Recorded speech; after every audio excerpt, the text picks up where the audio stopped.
Bit of an overcast day. It's going to be very warm. Good day for baseball, and Jim Kelch, a pitching matchup of two young right-handers trying to make their way here at the highest level of the game that there is. Well, Raisel Iglesias has been easily the most consistent pitcher that the Reds have thrown out there, although he has gone in reverse order in terms of his outings. 6 innings, 5 2/3, and 5, so he needs to be going the other direction. But yeah, he's been pretty consistent. And on the other side of things, Chad Bettis, this Rockies club is being led by 27-year-old Bettis, 27-year-old Tyler Chatwood, neither of whom are a major part of their rotation 1 year ago. And in terms of Bettis, he has had 2 very good outings as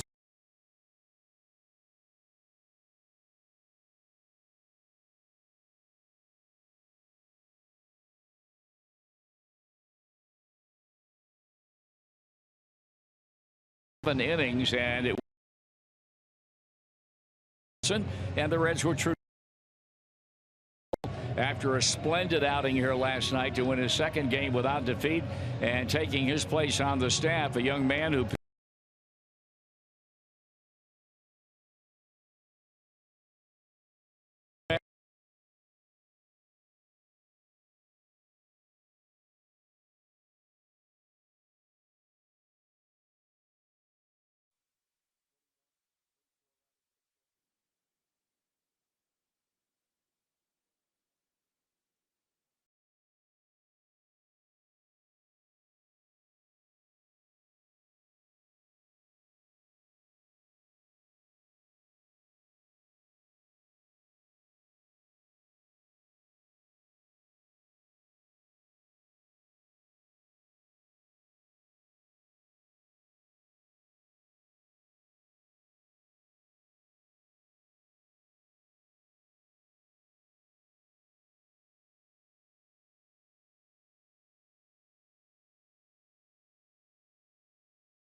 since he has been brought up today.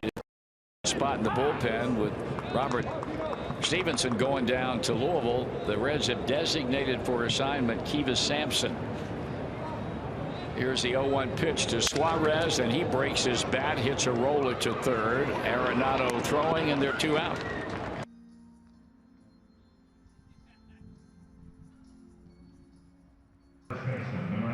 Joey Votto, the 2-out batter. At United Dairy Farmers, you can turn small purchases into big gas savings. Sign up for a U-Drive loyalty card and never pay full price on gasoline again.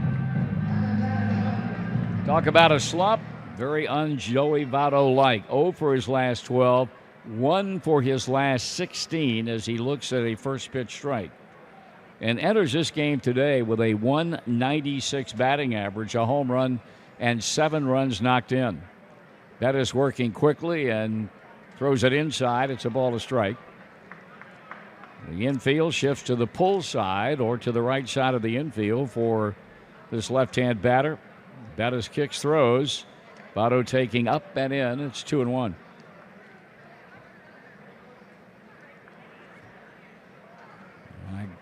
Iglesias retired the Rockies in order in the top of the inning, and that's what Bettis is attempting to do in the bottom half, and now missing the outside corner and is behind in the count to Votto. 3-1 with Brandon Phillips on deck.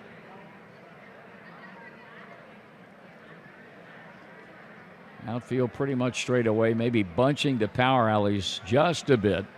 Votto takes strike 2 call. Second baseman DJ LeMahieu really out there in right field. And Bettis now waiting on Votto to get back with a count of 3-2. Here's a payoff pitch. And he struck him out swinging, and the inning is over. He got him with a good breaking ball down. We go to the top of the second. The Reds and the Rockies are 0-0 on the Cincinnati Bell Reds Radio Network. Spring is here. It's time for a fresh start, and it's time to love TV again. With Cincinnati Bell's new My TV packages, you control the channels in your lineup. Pay for the channels you want.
Be one of the first 25,000 fans to receive a Votto-matic Super bobblehead this Saturday, thanks to John Morrell. It'll be the Reds and the Cubbies, and you can watch that bad boy for as low as $12. For tickets, call 513-381-REDS or visit Reds.com. So we go to the top of the second, middle third of the batting order, led by Nolan Arenado. And the pitch is taken down for a ball. Coming off of an incredible 2015 in which he hit 42 home runs and knocked in 130 runs. That pitch is up and away for a ball, and I would say that he's gotten going pretty good here in 2016. 6 homers, 16 RBIs. The latter figure second best in the National League. And dangerously pitching behind in the count is Iglesias to Arenado, and now gets a high fastball in for a call strike. Try to get through one more day with him in town and not bombarding the fences. That is exactly right. This young man is so incredibly talented in all facets of the game. A line drive and a diving grab by Suarez at third. The infield defense right now for Cincinnati is impeccable. That's a second base hit that the corner infielders have taken away from Colorado batters. The play that Votto made on LeMahieu. And now this diving stop off to his glove side by Suarez to pick Arenado clean. Here's Gerardo Parra. Better late than never, I've always said. I'm not sure I'd agree. Here's the windup and the pitch, and that's a ball low and inside. There, the dulcet tones of C. Trent Rosecrans, who does such a sensational job in covering the Reds club for the Cincinnati Enquirer. Here's a 1-0 pitch, and that's fouled off, and you were where? In the press box doing writing. I see. And then, Mark Shelton always loves to do this. He'll wait until the first out. Shouldn't one of you be in the Reds? See, that's cruel. That's not right. That's not right at all. 1-1 pitch. Smiles. That giggles. pitch. 2 balls in Girl, 1 strike. Goes, really high pitch. Did you race in here? I did. You did? Okay. Well, at least your heart's in the right place. Well, I understand. I know. 2-1 the count on Parra, a left-hand batter with 1 out, no score here in the second. And that one is hit hard to center. Hamilton backs and makes a play for the out. Is Brian Price wavering on his closing situation? It's one of those things I asked him last night, how long is the rope on J.J. Hoover? And he said, well, he wanted to sleep on it, which at the time I thought may mean I want to tell him tomorrow. Right. And today he says, I'm still undecided. I want to give it some time. JJ's probably not going to pitch today because he's pitched back-to-back games in 3 of 4. So we'll have another day. Mark Reynolds swings and misses. So he didn't say yes or no. Right. What are his options? Well, that's the question. I think it's just finding a way to piece together 27 outs without, roles or labels or anything. That, to me, is the biggest and best option right now. So, based on that statement you just made, then that if that's what he plans on doing without making any kind of an official announcement, that means we'd see different people almost every night in the 9th inning in a bid to get the 25, 6, and 7 outs. Right, and those 3 are, sometimes the 22nd is just as important. And I think that's right. There's a big part of that is just trying to get there and see what's left. Mm-hmm. 2 balls and 1 strike on Reynolds, 2 outs here in the second inning. Because we can all agree it's not been easy to get to those last 3 outs all the time. That would be accurate. 2-2 on a half swing, 2 balls and 2 strikes. And the one that's most interesting to me is I can see Michael Lorenzen as just a lights-out closer. Oh, I can too, and I don't think anybody would argue that, but it's going to be a ways before he's ready to pitch up here. A while. But it'll be quicker for him to come in as a reliever than no question about that. As a starter. There's a pitch just missing inside, and a 3-2 count now on Reynolds with Ben Paulson due up next, chatting with C. Trent Rosecrans from the Cincinnati Enquirer. And Iglesias sets for the 3-2 pitch. Tries to put him away, and he does. Strike 3 call, and that's the inning. It was oh so sweet. That's absence makes the heart grow fonder. But it was very informative. No, it was neither. Yes, it was. Oh, good. I'm glad you thought so. See you again in a few days. Sure. Thank you. Trent Rosecrans from the Enquirer. 3 men up, 3 men down. Middle of inning 2, no score on the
The RV that will take you and the whole family cross-country. The RV that makes National Forest synonymous with happy place. So what are you waiting for? 180 types of woodpeckers are ready to be identified. Geico for your RV. See how much you could save. The new Typhoon Tower with the world's largest hydro storm is waiting for you at Coney Island, along with the classic rides, live shows, and attractions. Season passes are now on sale at Coney Island.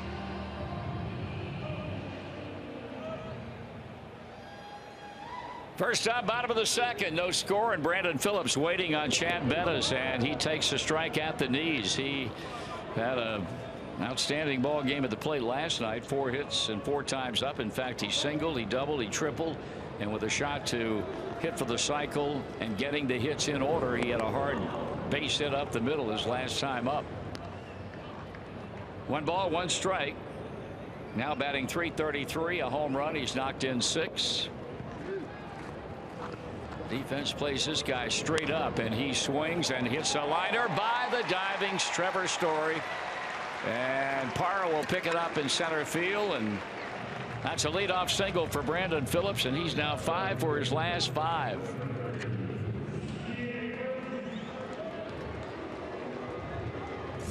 Here's Jay Bruce as we take a look at our Cincinnati Bell trivia question of the game. I'd really like to get one right. I would like to see you get one right.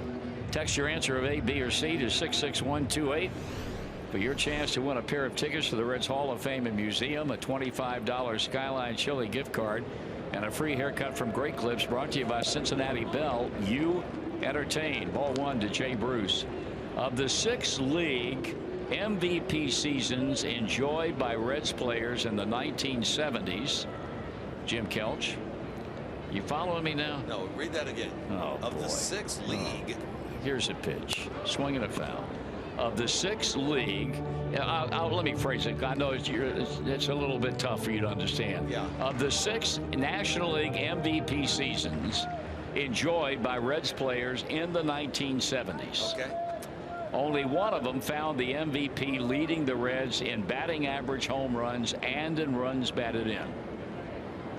Who was that MVP? High fly ball. Hit well. Hit back into deep right center field. And the Reds lead it 2-0. Jay Bruce got it up in the air and hit it out of here to the left of the 370 sign in right center field.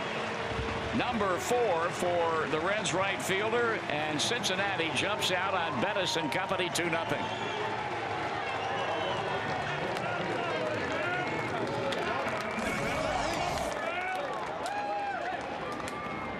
So 4 home runs now for Jay Bruce, along with 15 runs batted in. And now Adam Duvall will stand in. Only one of them found the MVP, leading the Reds in batting average, home runs, and RBIs. You understand me? Yes. Who was it? A, Johnny Bench, B, George Foster, or C, number 8, Joe Morgan? 1 strike on Duvall, and a ball away. 1-1. Boy, I'm going to say.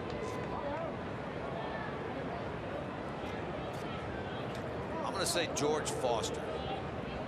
What letter is that? That would be B. I had 3 B's in a row. Call strike on the inside, a breaking ball to get ahead of Duvall. I'm going to stick with B. That would not Johnny Bench, not Joe Morgan, but the man they called Yahtzee, George Foster. Yes, indeed. Swinging a foul by Duvall. I didn't know they called him Yahtzee. That was his nickname. Does he like the game of Yahtzee? I have no idea.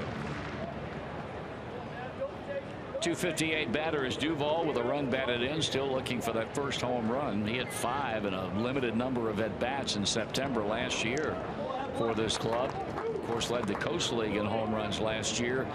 And then came the trade that sent him from the Giants to the Reds. Count evens on him at 2-2. 2 runs in, nobody out. Single by Phillips, long ball by Bruce. The line to pitch. And he reaches and fouls it out of play. Bruce now just 2 home runs away from equaling Adam Dunn for the most home runs ever hit here at GABP. How about that?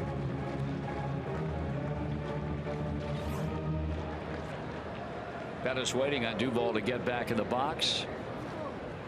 And he pitches. And here's a fly ball tattooed back into left field, and the Reds have hit him back to back. First Jay Bruce, and now Adam Duvall.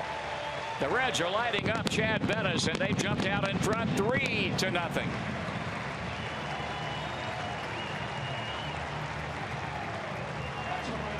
Bettis had given up 2 home runs in his first 3 starts, covering 18 1/3. And welcome to Great American Ballpark. 2 home runs here in the second. So back to back they come, and come rather quickly. And now here's Tucker Barnhart. First set of back-to-back home runs the Reds have hit here in 2016. First pitch hitting a fly ball to fairly deep left, but plenty of room for Ben Paulson to haul it in for the out. Adam Duvall's home run marks another donation from United Healthcare to organizations improving children's health in Cincinnati. United Healthcare, the official health and wellness company of the Reds.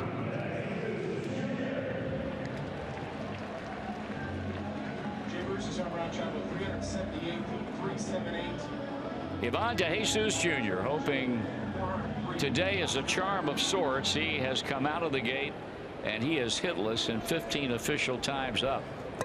And he sends a fly ball back into right. That ball is hit well, and it's caught on the warning track. Gonzalez breaking back on contact, and right now Chad Bettis not fooling a whole lot of people. Wasn't like this in the first, but they've certainly come out and attacked him here in the second. We'll pause for station identification on the Cincinnati Bell Reds radio network.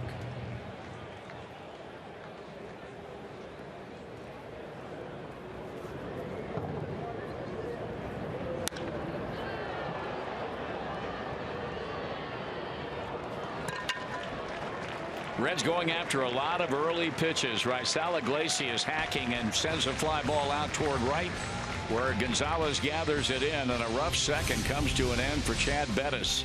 Jim Kelch will have the play-by-play in the third. After 2, it's a Reds 3 and the Rocks nothing on the Cincinnati Bell Reds radio network.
As the wrap-up of this series continues, the Reds and the Rockies 3-0 in favor of Cincinnati. 2-run homer by Bruce. Solo shot, his first home run of the year, by Adam Duvall. And now back to work goes Raisel Iglesias, who has faced and retired all 6 that have come up there against him thus far. You got the left fielder, the 7-hitter Ben Paulson, to lead it off. Then the catcher Dustin Garneau. Then the pitcher Chad Bettis. First time out for Iglesias against Colorado in his career. Rookie last year, 18 games, 16 starts, but not one appearance against his Colorado ball club. So they see him for the first time. In fact, the only Rocky and has played against him before. As Mark Reynolds is a member of the Cardinals last year. Here's Paulson, left-handed batter. He takes ball one inside. Iglesias playward. Paulson takes another one off the plate in on him. Ball two. It's 2-0. Comes into the game at 3:33 with a homer, 7 runs batted in. That home run came here in game 1 of the series in the 8th inning on Monday night. There's a foul ball back, and it's 2-1. And a pair of hits last night, including a 2nd inning run producing base hit.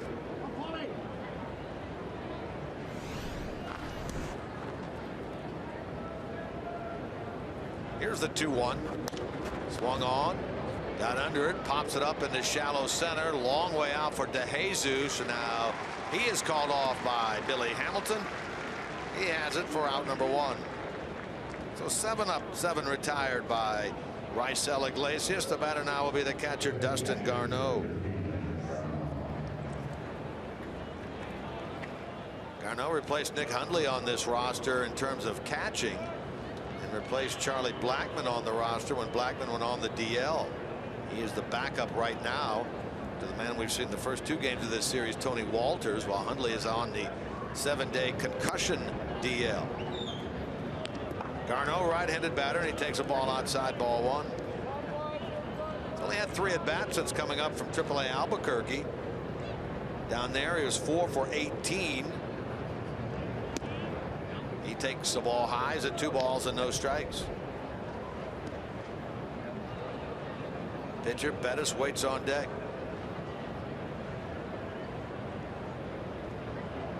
Iglesias rocks, delivers. Garneau swings and misses. And he's at 2 balls and 1 strike.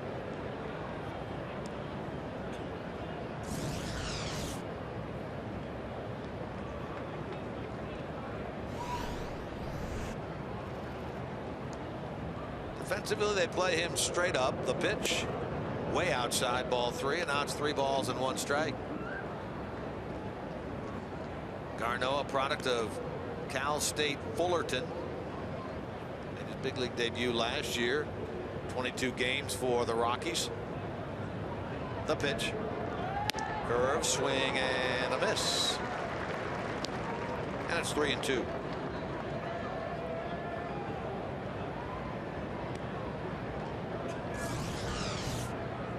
3-0 Reds. We're in the top of the 3rd.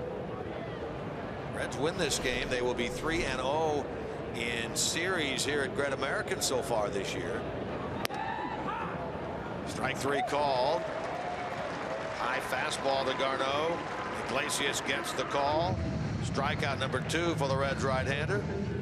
They'll try to go through now the batting order from top to bottom without working from the stretch as he faces the pitcher, Chad Bettis. So if the Reds win, they will have won all 3 series here at home. If the Rockies win, they would have won all 3 road series that they have played so far this year. Bettis takes a ball inside. They started the season winning 2 out of 3 on the road at Arizona. Won 2 out of 3 at Chicago on the front end of this road trip. Split the first 2 here. There's a strike. 1 ball, 1 strike. Bettis on the year a hit, 1 for 6.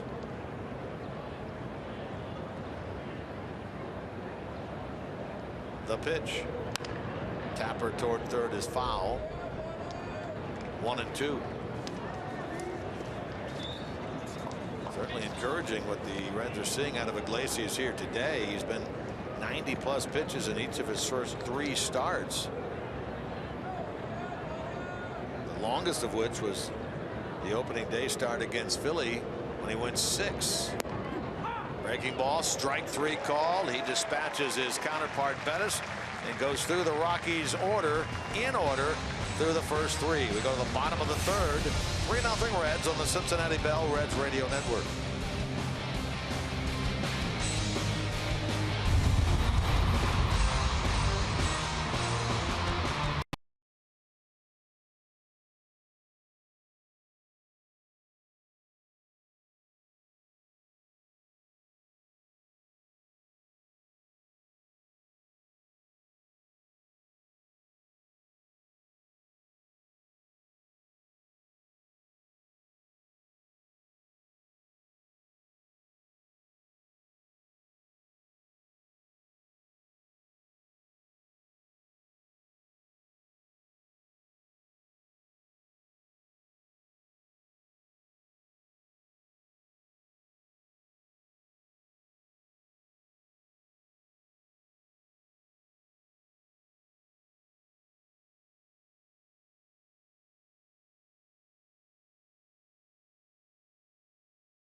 Billy Hamilton to lead things off for the Redlegs here in the bottom of the third. Strength of the 2 home runs by Bruce and Duvall. Cincinnati in front in this game 3-0. Hamilton to be followed by Suarez and Votto. They get ready for the offerings of the right-hander Chad Bettis. First one, a big breaking ball, dips low for ball 1. Billy led off the Reds first, grounded out to the shortstop. Nice play by Trevor Story, moving to his right. Here's a ball high, 2-0. Hamilton has been by and large the bottom of the Reds order this year. Ground ball to the right side, moving to his left, and making the play is DJ LeMahieu. They just do get Hamilton at first, and out number 1. Billy is leading off today for the 4th time this season. Here now is Suarez.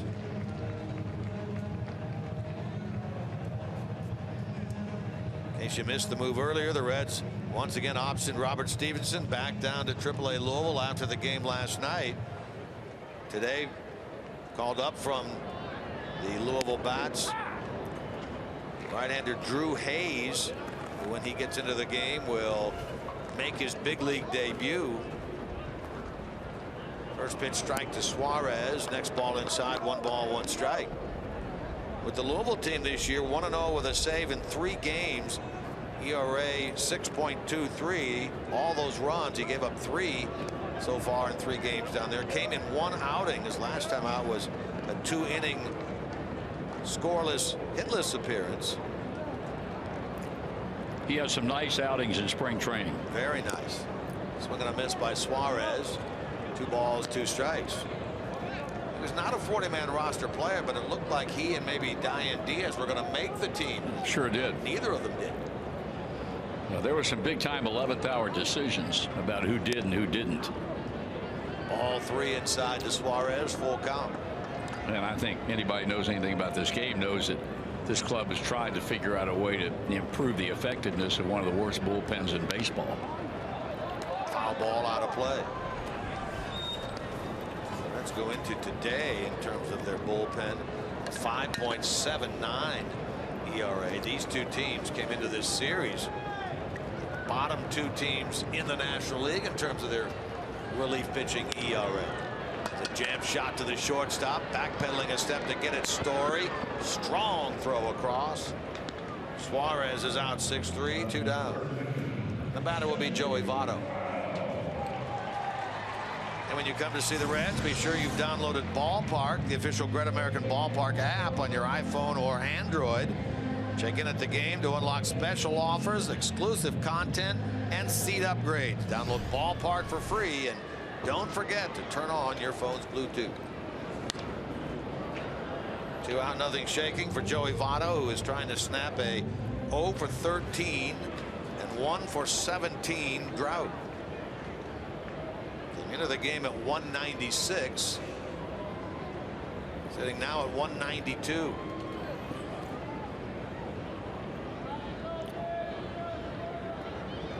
The pitch, check swing, strike. And he's quickly down, no balls, 2 strikes.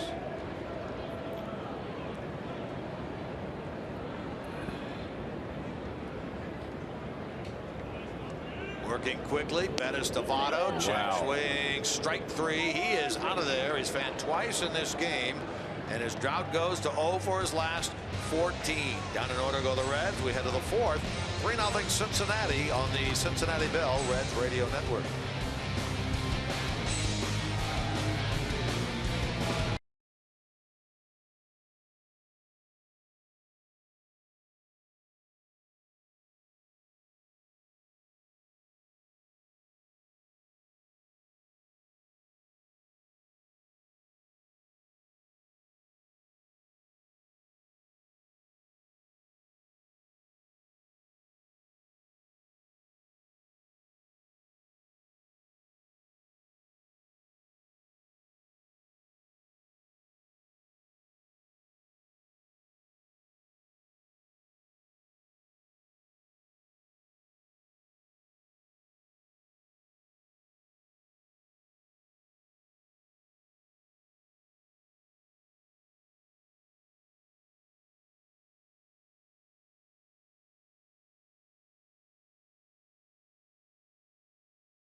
the crew at MLB Central.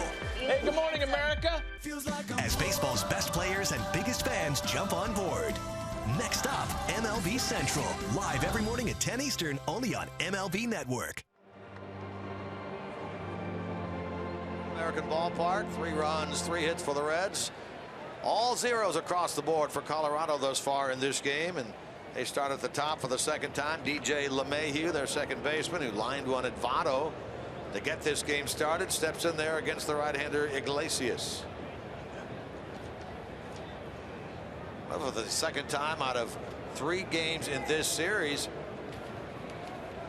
we had an honorary first pitch thrown out today by a former Ohio State Buckeye. Monday night it was Braxton Miller.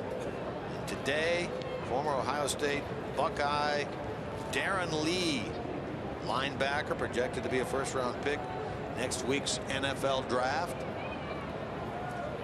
Big guy out there. Big guy. Folks cannot get enough of their Buckeyes in this state, Jimmy. Foul ball back. Yeah. Just like the folks in the Bluegrass cannot get enough of the basketball Wildcats. You know what I mean? I don't, but Doug Flynn does. Yes, he does. Monday it was Phillips did the catching for Miller. Today it was Billy Hamilton catching Lee. There's a slight size differential when those two got together afterwards. Just a fraction. Yeah. If you stood them up side by side, you'd have a hard time discerning which one weighed the most. You might be able to get 3 Billy Hamiltons into 1 Darren Lee. Indeed. Hard hit ball to the right of Phillips, diving. He cannot come up with it, and that's a base hit for LeMahieu, and that's the first Colorado base runner of this game. Well, this is the old proverbial second time through the batting order. They've seen him once, and now they start through the second time, and LeMahieu promptly reaches on a base hit. This Colorado team has scored 8 runs in this series on 12 hits. They really have been kept in tow by the Reds pretty well, considering how they came in. One of the top hitting teams in the National League, leading the National League in home runs coming into this series, and they've hit 3.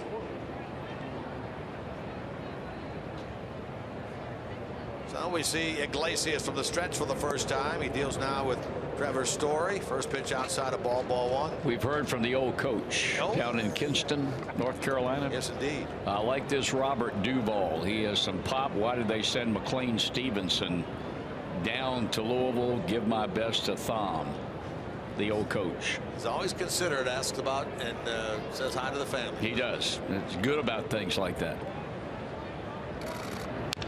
Tap foul, 1 ball and 1 strike. You guys have a special and long-standing relationship. Well, the fact he lives in North Carolina means that's kind of special for me, considering my background and being one of the outstanding coaches down there in Kinston for so many years. He's a baseball guy, as he will tell you, and he's a big fan of the Reds. And apparently he loves Robert Duvall. Indeed.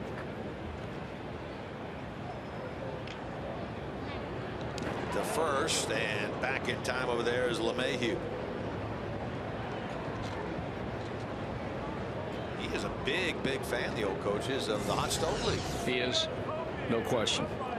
He sets everything aside on Tuesday night from 6:05 until 7 o'clock in the off season to dial us up on the internet. I do have a question though about the old coach to you. Is it his brother, cousin, or are they not related? Carl, who lives in Columbus. I don't. Is there any relation there? I don't think so. I don't think so. It could be. I don't know about that. Okay. It could be a distant relative. But I think Carl could tell us if the family tree would indicate that part of the family originated in North Carolina, which would give some substance to the possibility that they are related. I don't know. Great minds think alike. Those two think exactly Boy, alike. they sure do. Swing and a miss. They got Story to chase that pitch down and away. Iglesias following the game plan to get Story, gets him on strikes. Strikeout number 4 for the Reds right-hander. Brings Carlos Gonzalez to the plate.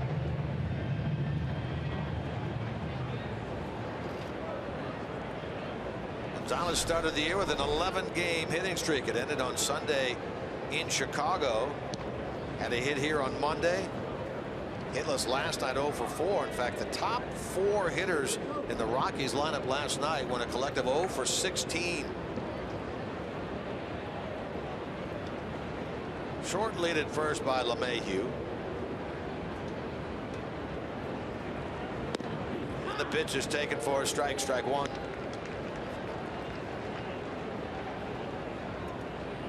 Talking about Robert Stevenson and his win last night, he became the first Reds pitcher to win each of his first 2 big league starts since Larry Lubers back in 1993. Larry, an old Northern Kentucky boy. Wasn't it his dad? Yes. Who bought the old Crosley Field. Yeah. The pitch. Check swing, appeal, denied. 1 ball, 1 strike. Or at least bought pieces of it and correct. rebuild it back on a farm. Yeah.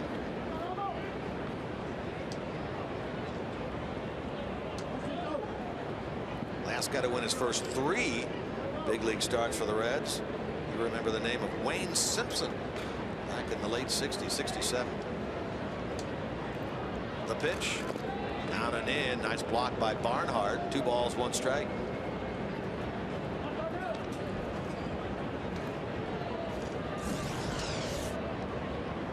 Sunshine coming out now. Been battling a losing fight up until the last few minutes, and now it is out, and the whole field is bathed in sunshine, and a very, very good day here in Cincinnati. Well, let's hope we get some of this over the weekend against the Cubs. Yep. 2 balls and a strike. Gonzalez, the left-handed hitter, waits. And Iglesias delivers. Tip foul. Got evens. 2 balls and 2 strikes. You said you were a Motley Crue fan, didn't you? I did not say that. I thought you did.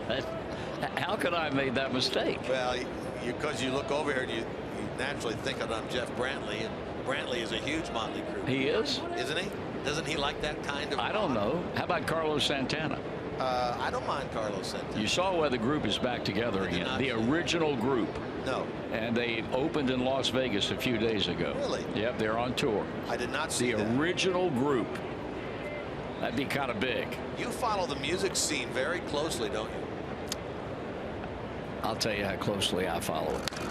Oh. There's a ball hit down the left field line against the shift, just inside the third base bag. It goes all the way to the corner. They're going to wave LeMahieu around. He will score standing up on a double by Carlos Gonzalez, and the Rockies are on the board. It's now 3-1 Reds.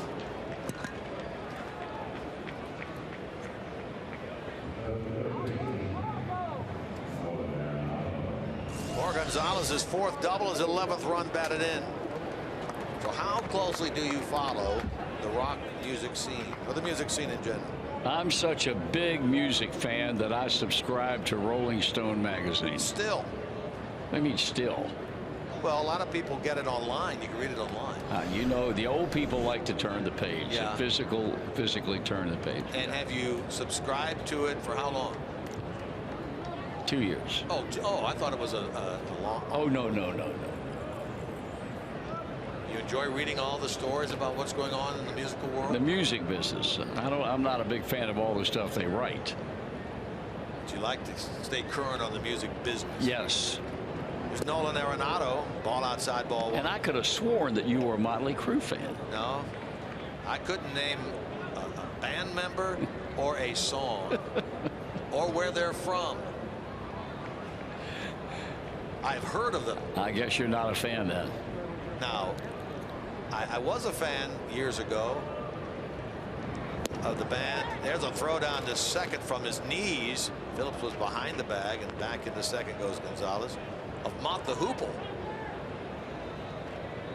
You ever heard of Mott the Hoople? Yeah, we've gone down this road We before. have? Yes, we have. Yes, we have. Okay. And in fact, our good friend Cliff Radel, who is with the Cincinnati Enquirer, and his mom's such a great fan, and he's a great fan, and he made a comment about that when we discussed it last year or the year before last. Breaking ball inside. How about Warren Zevon? Did you like Warren Zevon? I did not. I really like Warren Zevon. How about the band? That's a little bit probably before you. Robbie Robertson and. Again, I know the name, but I don't know anything about it. That's a nice group. That was a nice group. Yeah. Yeah. Here's the pitch. Ball high, ball 4. So a 4-pitch walk issued to Nolan Arenado means there are 2 on with 1 out and a run in. First walk issued by Raisel Iglesias. I'm going to tell you something about the fellow who was the honorary captain of the game today is Mark Riggins, the National League leader, maybe the Major League leader. It visits to the mound, Not maybe. back to the hill. Chase Bryant was the honorary captain, represented the Reds and brought the lineup card out. He's an up-and-coming country music singer, isn't he? Exactly right. Yes, he is. And I wanted to bring his name up because his grandfather, Jimmy Bryant, was a musician with Roy Orbison and Waylon Jennings. Really? How about that? That's a pretty good background right there now. If you were a musician with the Big O. Yeah. And with Waylon Jennings, that's not bad. You were talking yesterday about 7 groups who influenced rock music more so than others, and I thought Roy Orbison might be one of them. Oh, I didn't. You didn't think so? No. I was stunned that the Rolling Stones weren't there. Yeah. I mean, Elvis was #1. You said that right out of the book. I did say that. And it was Elvis was 1. We all thought the Stones would be there. Everyone, you and me and Tom and Yid. Let's see, who's some of the others that we were not surprised at? Led Zeppelin was there. Here's a line drive to the right of Phillips, a base hit into right center field. That's going to get Gonzalez home. Stopping at second base is Arenado. Run producing hit by Gerardo Parra. Makes this a 1-run game now at 3-2 Reds. Well, the old game of adjustments, and as I said, second time through the batting order. Obviously, their hitters are making the necessary adjustments, and right now Iglesias seemingly is relying on the same things that stood him in great stead when he retired 9 in a row over the first 3 innings, and right now that's not getting him. So the batter now will be Mark Reynolds, who burned the Reds last night in the 9th inning on that home run against J.J. Hoover. We mentioned Led Zeppelin. Also, Led Zeppelin was there. The Jimi Hendrix Experience was one of them. And there were a couple we didn't hear. The Clash. Clash, yes. With all due respect, and I'm sure they are very successful and very popular. Never heard of them. You never heard of them, or you didn't? I've never heard of them. Okay. Have you? The Clash, I've heard of them, but I don't know anything about them. There was one other one that I don't recall. That was the last one of the 7, and I also have never heard of them. The only one I think I heard of them was Tom. He had heard of them. Well, that was probably a lie. Because he realized nobody else had, so he wanted to stand out by saying, oh, yeah, I've heard of them. Don't say that too loud. The old coach likes them. I know that. But you're right. Led Zeppelin, Jimi Hendrix Experience, Elvis. Showing bunt, pulling back, taking a ball is Mark Reynolds. One other note about our guy, Chase Bryant. Yes. Left-hander, like you. But when he started playing guitar, he couldn't find the left-handed guitar, so he learned to play the guitar on a right-handed guitar turned upside down. Really? How about that? That's impressive. That's what they call in New Orleans a little lanyard. Swing and a miss. Reynolds chased an off-speed breaking ball. He's a strikeout victim. 2 men down. Well, we should make mention of the fact and give Chase Bryant a little love. He's going to be at Bogarts here in Cincinnati, which is for a long time a venue for up-and-coming groups. Somebody did a piece about that, about Bogarts, either in the Cincinnati Magazine or the Inquirer sometime back, and listed all the great musicians, bands or individual performers that had come through Bogarts on the way up. Now, have you seen anyone in particular that sticks out in your mind at Bogarts over the years? No. No? Negative. 2 on, 2 out, 2 in for Paulson. Left-hander takes. Strike 1 on the inside corner. But you understand the importance that it has played in the Cincinnati music Oh, scene. boy. I mean, it's got an incredible contribution to popular music, rock and roll music, whatever it might be. those people who have come through this town over the years to have performed, and that was probably the place that they stopped off at. Check of the runners by Iglesias, and now he brings it to Paulson, and it's inside for a ball. 1 ball and 1 strike. You got any concerts lined up? I don't. You saw this job kind of, you know. Yeah, but early on in the year, who did you see? The off day after opening day. You saw. Not this year. Yeah, you went to see somebody because I was on your foul ball out of play. I didn't go anywhere the Tuesday after opening day. It was in town. There's a show in town. No, last year I went the day after opening day. I went to see Frankie Valli and the Four Seasons, and spent an hour with Frankie Valli, which was big. It was an Instagram thing that you went to see somebody. This year? I thought you did. Marty stayed home. Oh, you didn't go? I did not go. Amanda and her mom and dad went to see Billy Joel over here at the Coliseum. Okay. Yeah. I babysat Millie. Gotcha. Naturally. Millie was not happy. 1-2, and the pitch to Paulson is inside. 2 balls, 2 strikes. You and Mills didn't bond. Oh, Mills, we really bond. She likes me a lot. But Amanda's number 1. Oh, okay. Yeah. I know the feeling. I'm sure you do. RBI double by Gonzalez. RBI single by Parra has gotten the Rockies on the scoreboard in this inning. They trail 3-2 to the Reds. The pitch. There is ball 3 inside, and so as pitch efficient as Iglesias was through the first 3, he's now sitting at 60 pitches as he works here in the 4th, trying to get the final out. And what has already been a 2-run inning for Walt Weiss's club. Runners now will be on the move from second Arenado, from first Parra. 3-2 Reds here at the top of the 4th. Paulson digs in.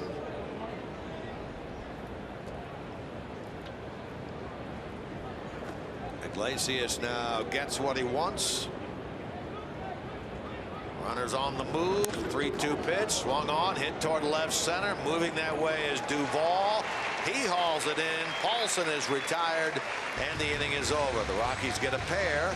We go to the bottom of the 4th. Reds 3, Rocks 2 on the Cincinnati Bell Reds Radio Network.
The Reds baseball live with the MLB.com at-bat app. Stay up to the moment at any moment with game day, live game video highlights, StatCast, news, and more. Download MLB.com at-bat, the #1 app for live baseball on your phone and tablet. Bottom of the 4th inning. Phillips will lead things off against the right-hander Chad Bettis. Brandon, a base hit to center to start the 2nd, meaning he is now 5 for his last 5 after having the 4-hit game last night. Moves away from this ball inside. 1 ball, 1 strike.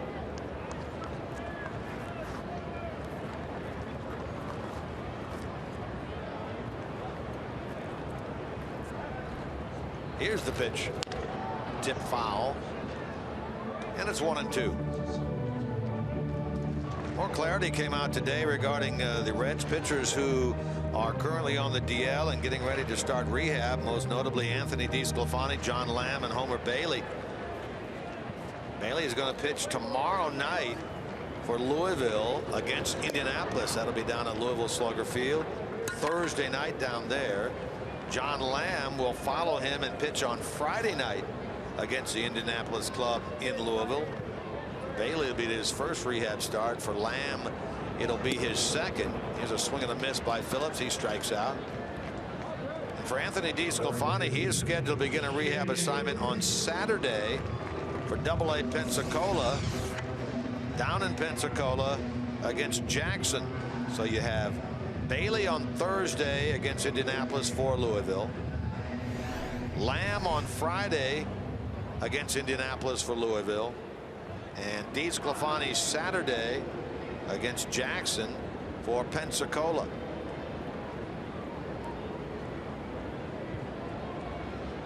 One out. The batter is Jay Bruce. Bettis now has retired 7 in a row since the Reds touched him up with a single by Phillips, the 2-run homer by Bruce, and the solo shot by Duvall.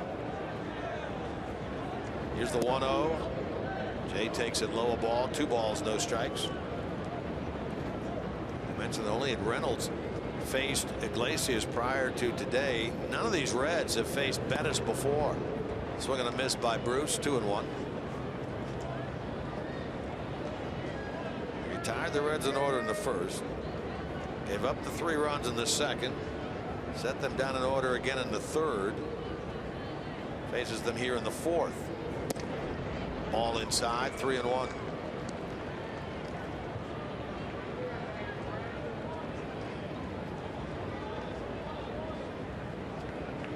The pitch. Swing, fly ball. Center field, Parra there. 2 out. Reds fans, if a Reds home run hits the Toyota sign during this afternoon's game, in honor of Marty's musical interests as of late, Jim Morrison from Erlanger, Kentucky will win the beautiful Tundra that's on display here at Great American Ballpark. Register for your chance to win at an upcoming game by seeing your Cincinnati and Northern Kentucky Toyota dealers.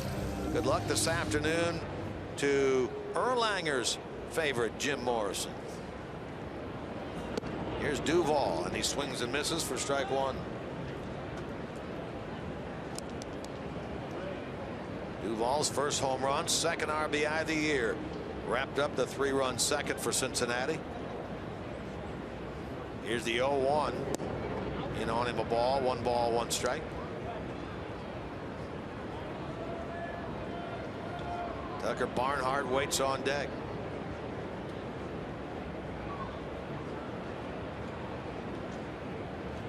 One pitch. Foul past 3rd, 1-2. Reds fans, satisfy your taste buds this season with JTM's beef and chicken Philly kits. These kits make 4 delicious sandwiches that the entire family will enjoy. Pick some up today in your grocer's freezer. That's JTM. Let's create great dishes together.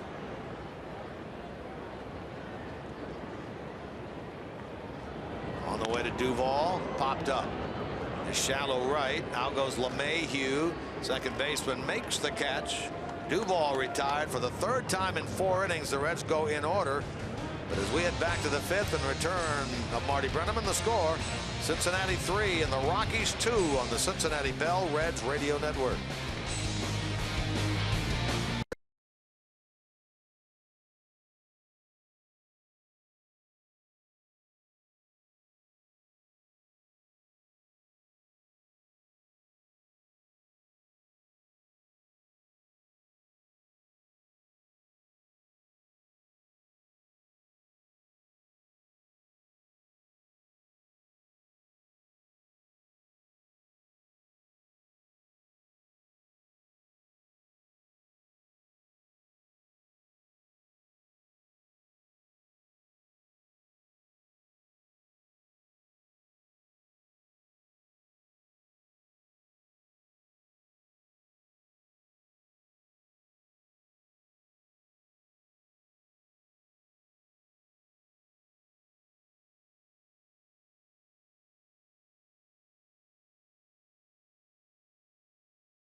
It is a 3-2 ball game. The Reds have the lead as we go to the top of the 5th inning. It'll be 8-9-1. Dustin Garneau and Chad Betts, and then the leadoff batter DJ LeMahieu.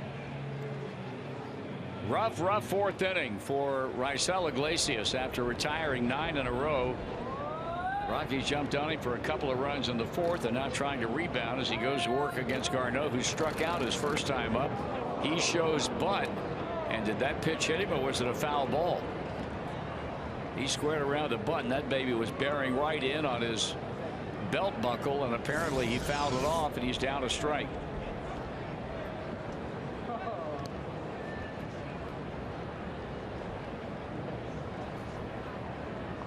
A little bit slow getting back in the batter's box is Dustin Garneau, as Jim mentioned, a young man out of the state of California. Here's a wind-up and the pitch, and a pitch right in on his hands, and he fouls it off, and the count's no balls and 2 strikes. Cal State Fullerton, one of the great collegiate baseball programs in the country. He also attended San Pedro High School in San Pedro, California. And I bring that up only because the Reds have 3 interns working in the media relations department. The newest of the 3, check swing on a breaking ball. Young man named Juan Dorado, and that's the same high school he went to. He was all pumped up the other day because the Rockies were in town, and you get a chance to see Garneau, who Juan played high school baseball with at San Pedro High School. It's a 1-2 count, and the pitch, and he starts and stops on a pitch up and away, 2-2. So they actually played on the same team, or just at the same high school? No, they played on the same high school team. Yeah.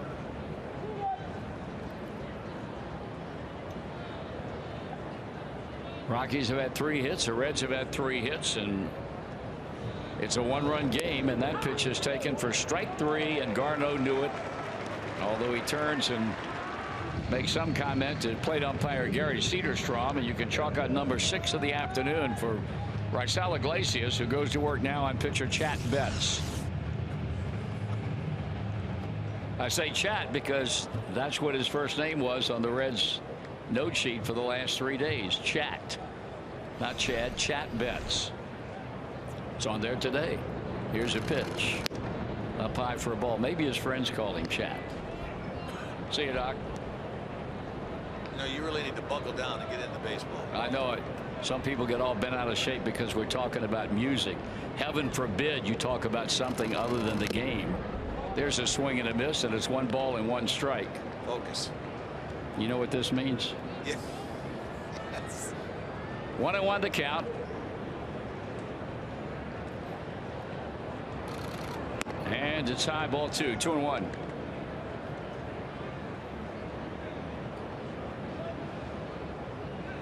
Iglesias turns, checks his defense, climbs back in. Tomorrow night, Cubbies are in town in the first game matchup. Brandon Finnegan for the Reds against Jake Arrieta. Here's a bouncing ball up the middle. It will be gloved behind second by the shortstop, and he throws him out. Good play. You got 2 guys pitching tomorrow night. Finnegan, who has been very, very good. And of course, Jake Arrieta just picking up where he left off in 2015. He is 3-0 out of the gate, and he's Joe Maddon's pitching choice in game 1 of that 4-game weekend beginning here at 7:10 tomorrow night. Hasn't that been something, though, the turnaround by Jake Arrieta coming over to the Cubs a couple of years ago? What must Baltimore be thinking now? I mean, this was a middle-of-the-road pitcher. He didn't think anything of it when the Cubs acquired him. Right.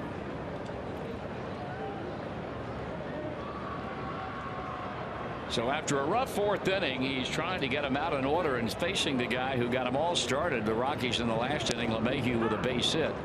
And the first pitch is a strike.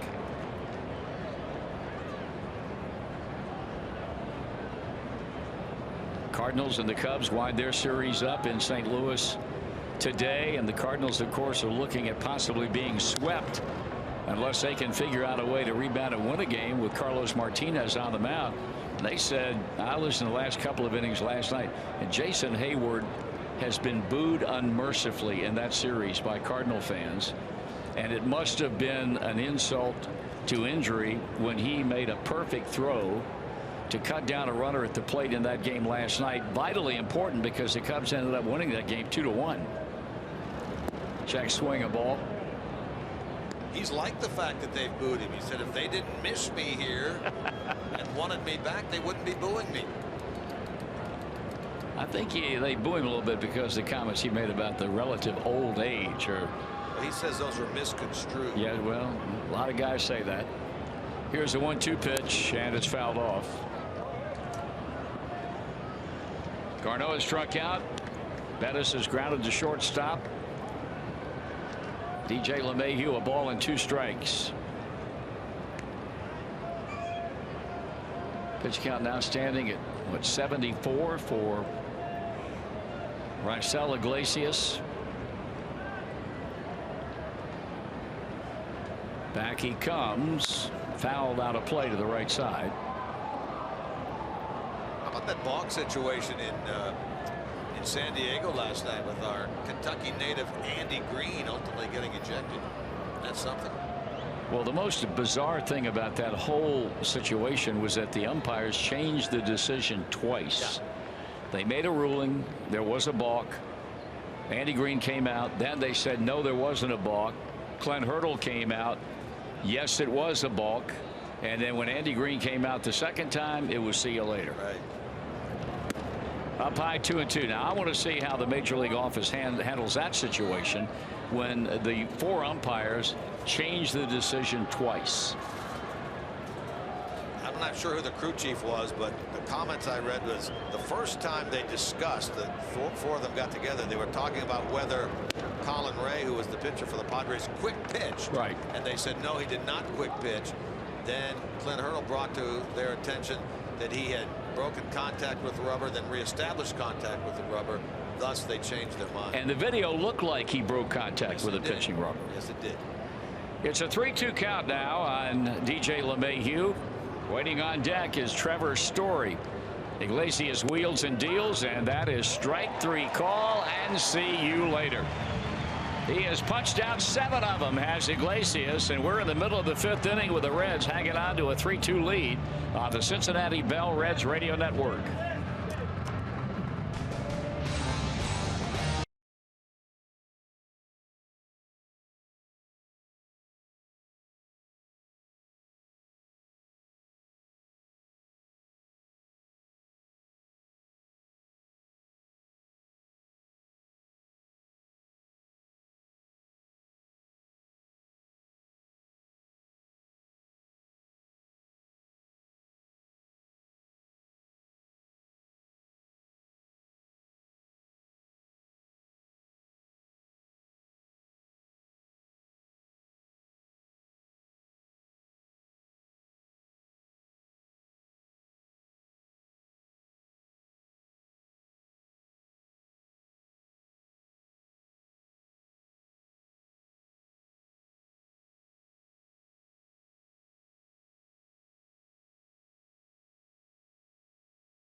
Quick Pitch with highlights from every game and previews of every upcoming matchup. Stay on top of all the action all season long.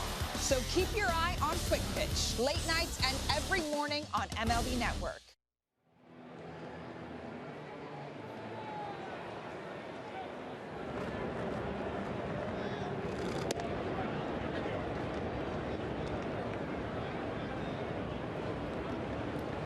Reds turn to bat here in the bottom of the 5th with a 3-2 lead. Tucker Barnhart, the switch hitting catcher, first up. Hard hit ground ball between the bag and the coaching box at first.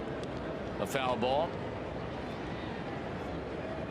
3 batters in a row in the 2nd against Chad Bettis. Vados or Phillips single. Bruce hit a 2-run home run. Adam Duvall hit a solo home run.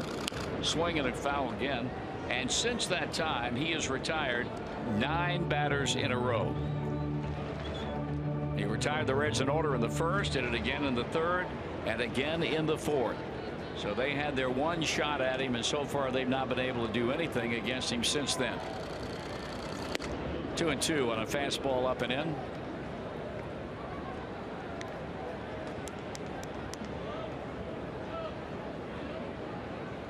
Ivan DeJesus will bat next, and the pitching spot comes up, and that's a strikeout swing, and he got him with a pitch up, and that's a 4th punch out today for Bettis.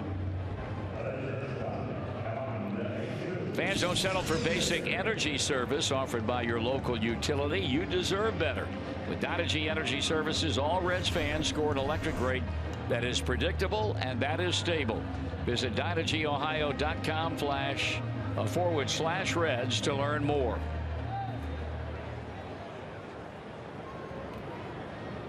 DeJesus flied to deep right his first time up, and still looking for that elusive first hit of 2016, and he looks at a first pitch strike.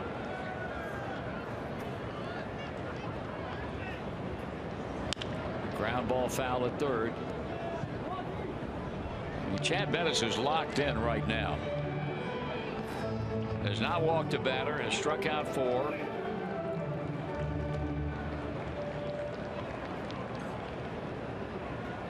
Back in the box and waiting is DeJesus. The right-hander throws inside a ball.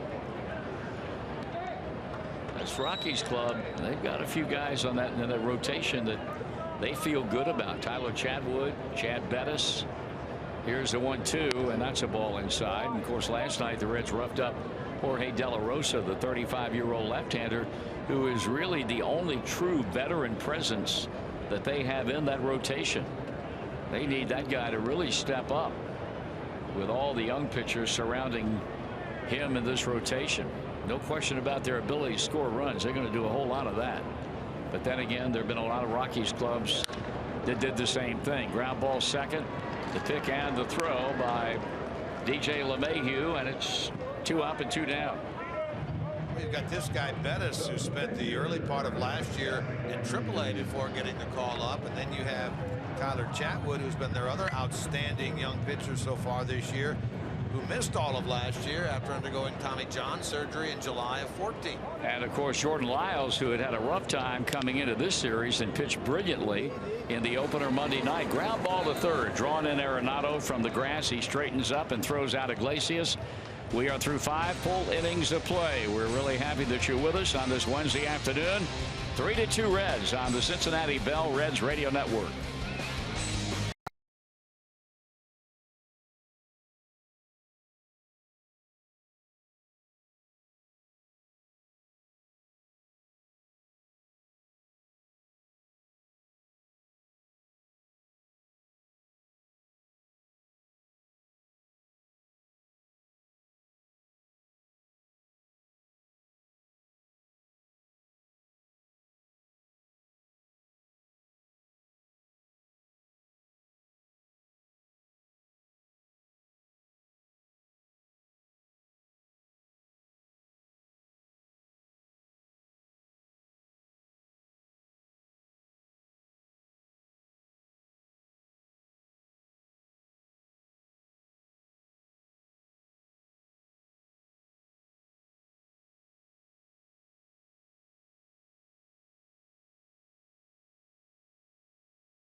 their own uniform, special instruction from a Reds coach, guest appearances by a current Red star. Visit Reds.com/camps for more information. With Jim Couch, Marty Brenneman back at Great American Ballpark as we take this one on into round number 6. It's a 3-2 game, and the Reds lead by a run with Iglesias coming off of a 1-2-3 inning, coming off of a rough 4th. And now his work cut out for him, getting Story, Gonzalez, and Arenado in the 6th inning. Trevor Story, and the pitch, a breaking ball for a strike, has bounced to short and has struck out.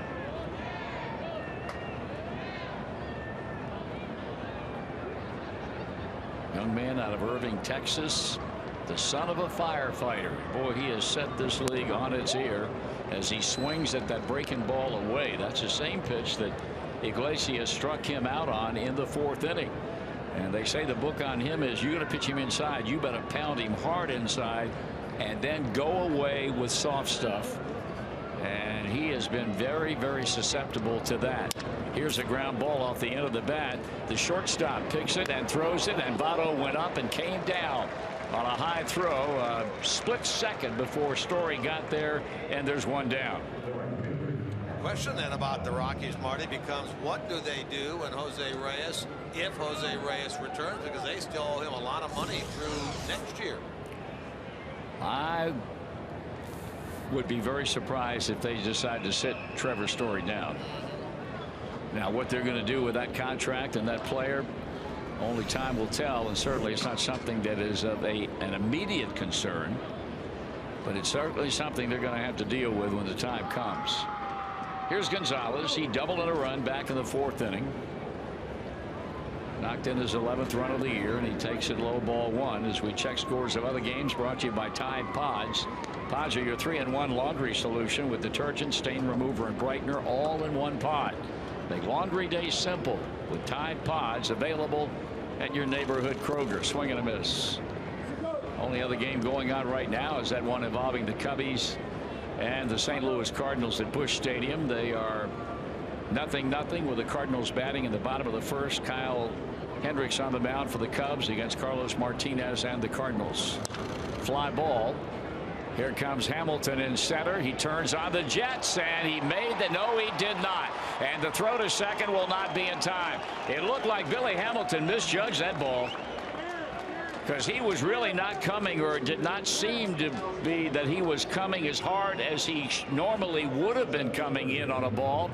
And by the time he realized that it was going to take a better effort, he tried to turn on both afterburners and simply did not get there. And that's going to be a double for Gonzalez, and that's a tie and run with 1 out. He just made the announcement that is career hit number 1,000 for Carlos Gonzalez. Here's Nolan Arenado in the 4th inning after LeMahieu singled, and 1 out later Gonzalez doubled in their first run. Iglesias pitched him very, very carefully. In fact, he ended up walking him, and that represents the only base on balls that Iglesias is allowed today. Now, same situation. Gonzalez at second. 1 out in the inning. Iglesias going to work, and he throws him a breaking ball away, ball 1.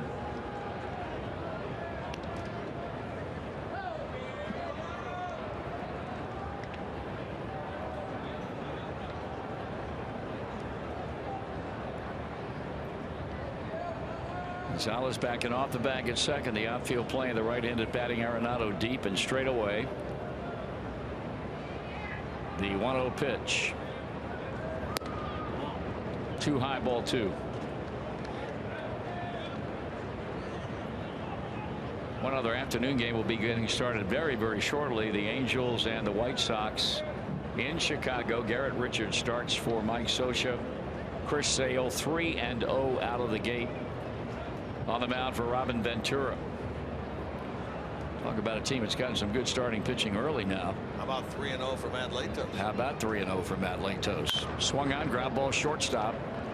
De Jesus has time. He throws him out. The runner holds at second. We'll pause for identification on the Cincinnati Bell Reds radio network.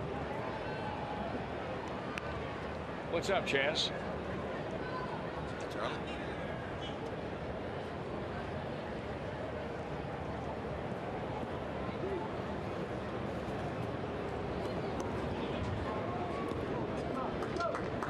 big second out of the inning. He dropped down a bit on Arenado and got him to ground to shortstop, and now goes to work on Parra, who had a hit to right and knocked in the second run of that 2-run fourth inning.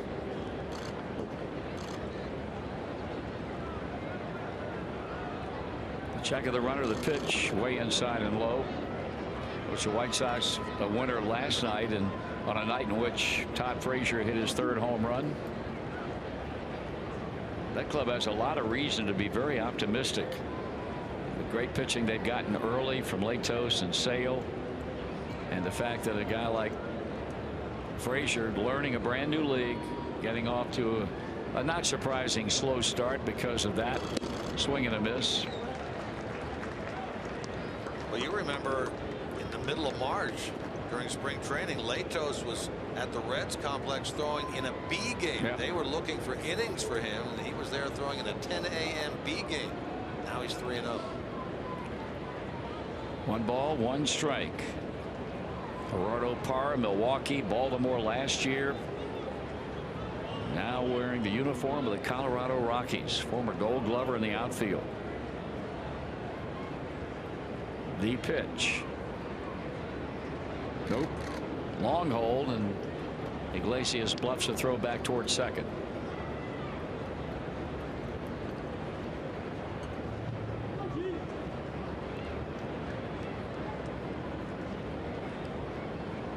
This will be his 90th pitch of the game.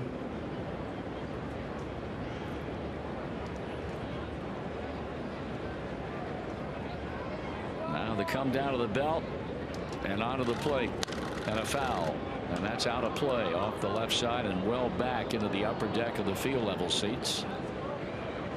1 ball and 2 strikes. Reds have the Cubs in town, as we mentioned, tomorrow night through Sunday afternoon, and then flying Sunday to New York, where they will meet the Mets Monday and Tuesday and Wednesday. Have an off day in Pittsburgh next Thursday, and then play a weekend series against the Bucks.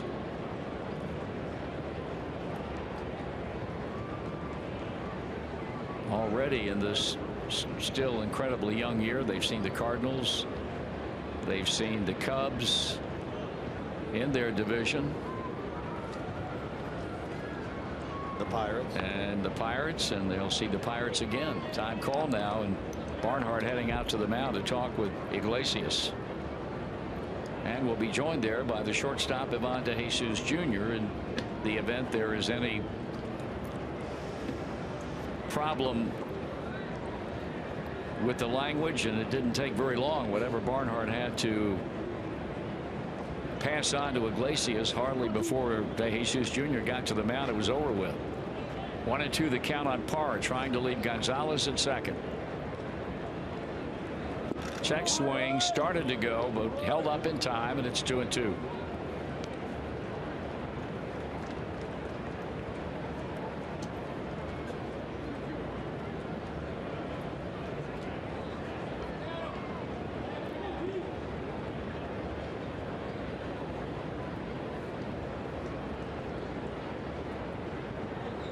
Barnhart running through the signs.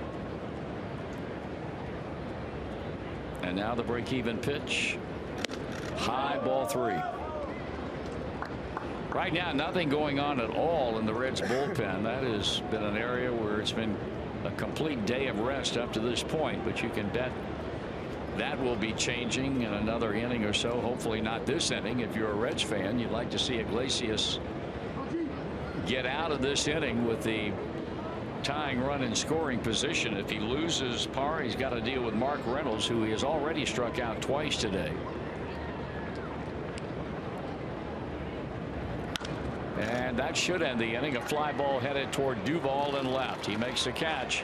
Side retired. 5.5 in the books. 3-2 Reds on the Cincinnati Bell. Reds Radio Network.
Here we go, the bottom of the 6th inning, and it'll be the top of the batting order with Billy Hamilton to start it off. He's 0 for 2 against right-hander Chad Bettis.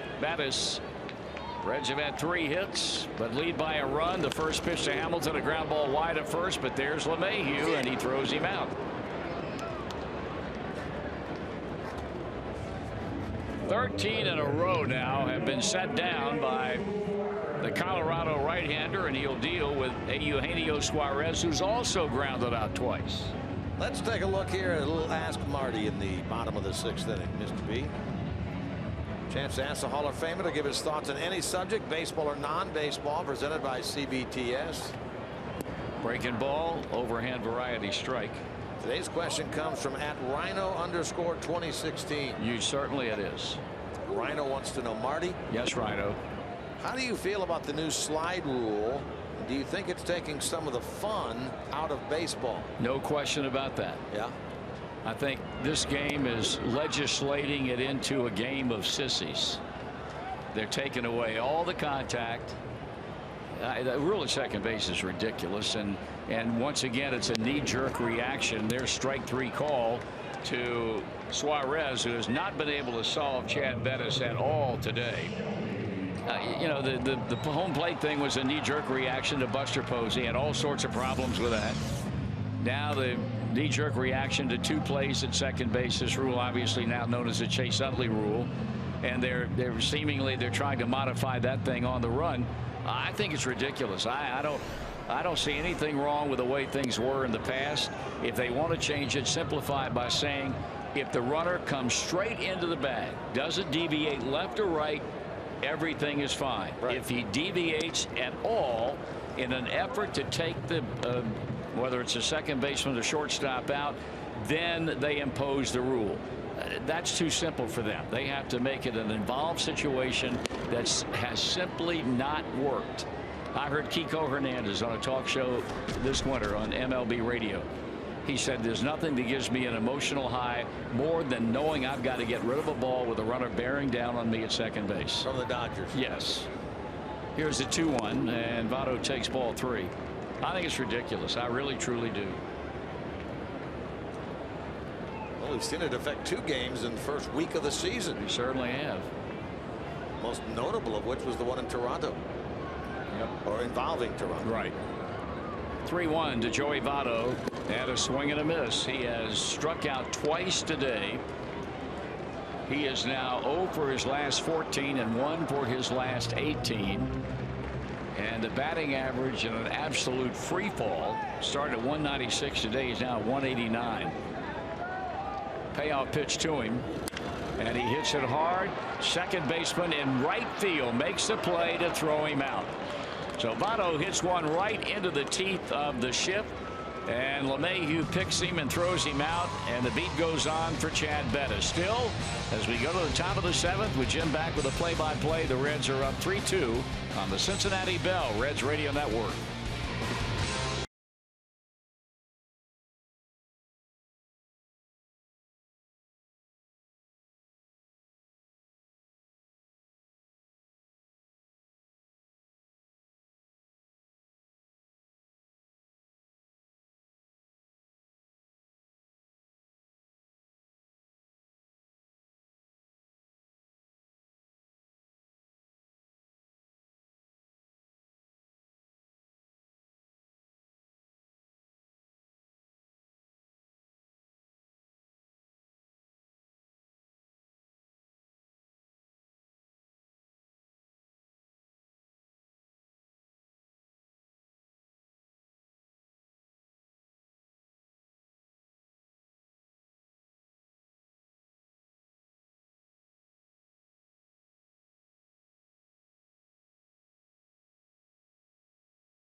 That's 2-4-0 for Colorado. The Reds hope that that 3 spot they put up in the bottom of the 2nd inning will hold up here this afternoon, because they have not had a base runner since the Duvall home run that made it at the time 3-0 Reds. Mark Reynolds to lead things off in the 7th against Raisel Iglesias. First pitch of the inning is low, ball 1. Reynolds has struck out twice, once looking, once swinging. Right-handed hitter, power hitter, open stance. He takes a nice breaking ball for strike 1. He's at 1 ball and 1 strike.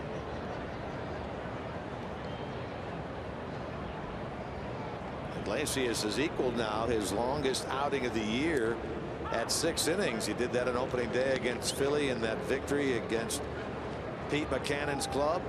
And he's working into the 7th inning here for the first time this year. Gets a strike in there. 1 ball, 2 strikes. Against the big shift, Iglesias to Reynolds, and a swing and a miss and a breaking ball down and away. Nice job by Raisel Iglesias. He gets strikeout number 8. That's the first out here in the 7th inning. That's a new season high for Iglesias, who fanned 7 on opening day. We'll deal now with Ben Paulson. So here are the Reds, who had not had a pitcher go 7 innings in a game through the first 14 games of the season. Were able to accomplish that feat last night with Robert Stevenson going 7. Now here's Iglesias on the mound, trying to make it back-to-back 7-inning games. Bite your tongue now. I'm just saying. You got to be real careful. This guy hitting right now, he can swing the bat. Paulson 0 for 2 today, 3 for 9 in the series.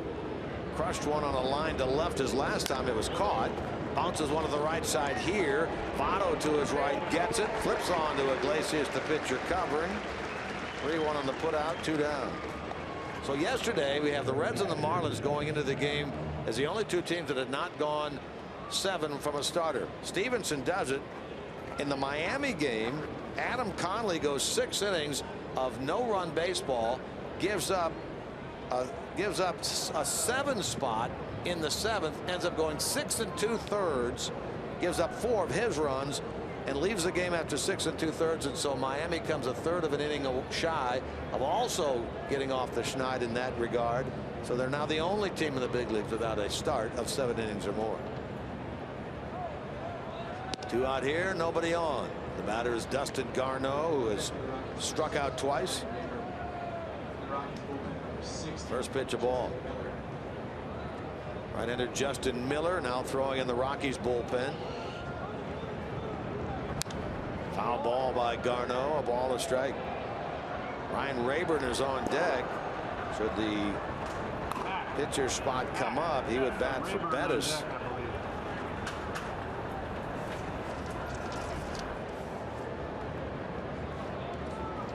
Three-two Reds in the top of the 7th. Stretching and delivering. Ball low. Hey, we want to pass along a happy birthday wish today to the voice of the Louisville Bats, our good friend Matt Andrews. Indeed. Very talented young man.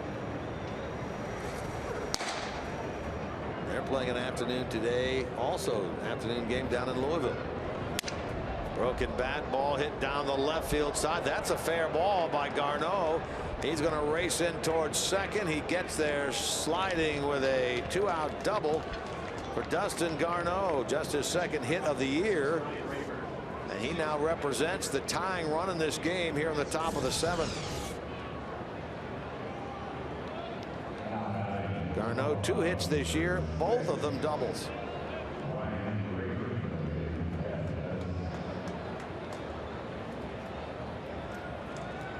So now Ryan Rayburn will bat for Chad Bettis. Rayburn appeared on Monday night as a pinch hitter in the 8th inning and struck out. 3 hits, 3 runs all earned, no walks, 5 strikeouts, 2 home runs. He's off the bench to bat here in the top of the 7th. 3 runs all earned, no walks, 5 strikeouts, 2 home runs. Rayburn this year 5 hits and 16 at bats, a .313 average with 2 home runs, 3 batted in, including one of those home runs a pinch hit shot. He bats here for Bettis, who was very strong through 6. In fact, in 5 of the 6 innings, sent the Reds down in order. The only 3 that reached: Phillips single, Bruce home run, Duvall home run.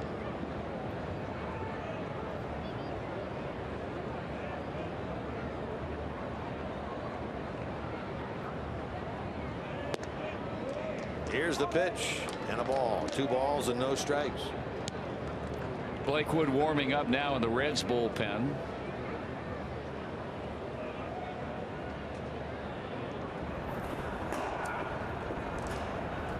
This game has gone through the first 6 as we had expected. A very nice pitching matchup between Bettis and Iglesias. Right-handed hitting Rayburn waits the pitch. There's a strike called inside corner. 2-1.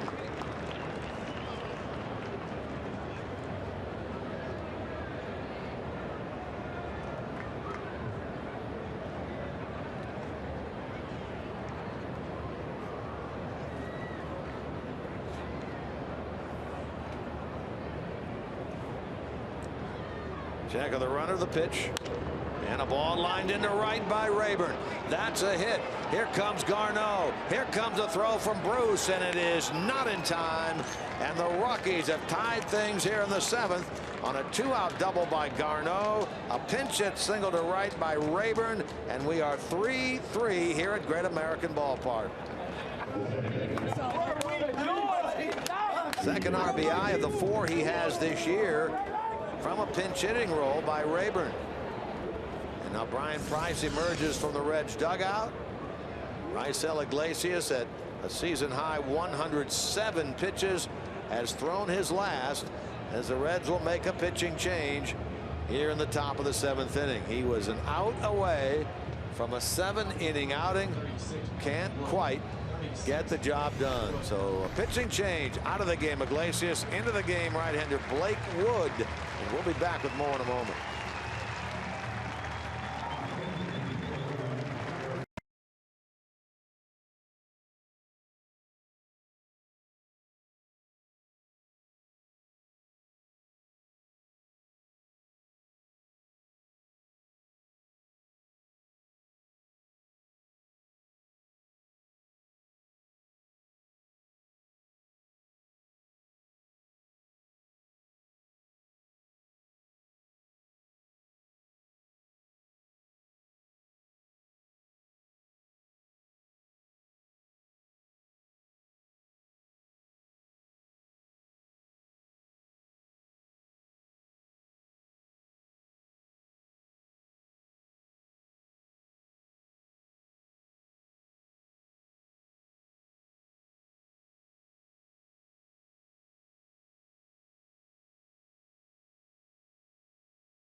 To get the final out here in the top of the 7th inning. He will face DJ LeMahieu with the go-ahead run now, and Ryan Rayburn down over at first base, and 2 men out.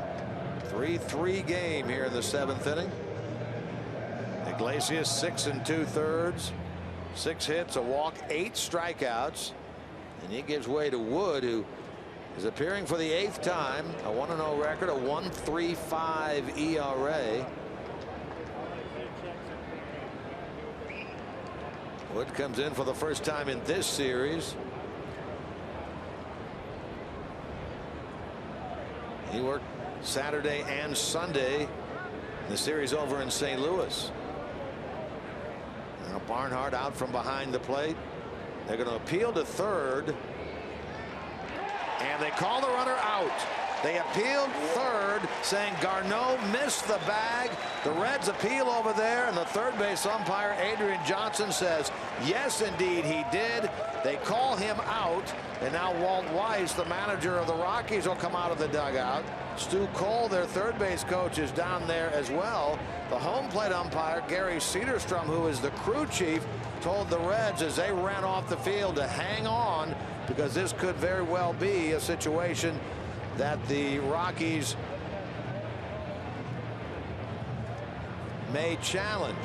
Now Walt Weiss is talking to Gary Cederstrom.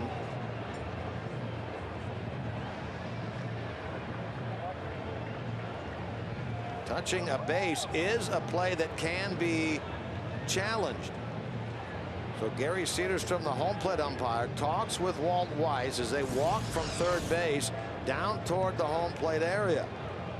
Somebody from the Reds saw something, because right before Blake Wood was ready to pitch, Blake stepped off, threw over to third, and Suarez, they touched the bag, and the third base umpire over there, Adrian Johnson, signaled out. Now after that conversation breaks up, yes indeed, the Rockies will challenge this play over at third base. Replay Challenge is brought to you by Von Lehman, providing forward-thinking accounting, tax, and business advisory services for complex business issues. Von Lehman, VLCPA.com. Boy, how bizarre would this be? Somebody has good eyesight from the Reds. I don't know if it was Suarez over there, could have been DeJesus, could have been somebody from the dugout, but somebody saw that they thought Garneau missed third as he turned the corner.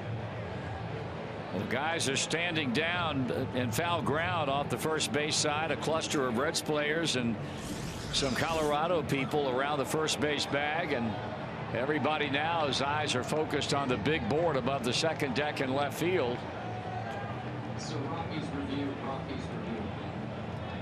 You can't tell from that camera angle whether or not he made contact with the bag or he didn't make contact.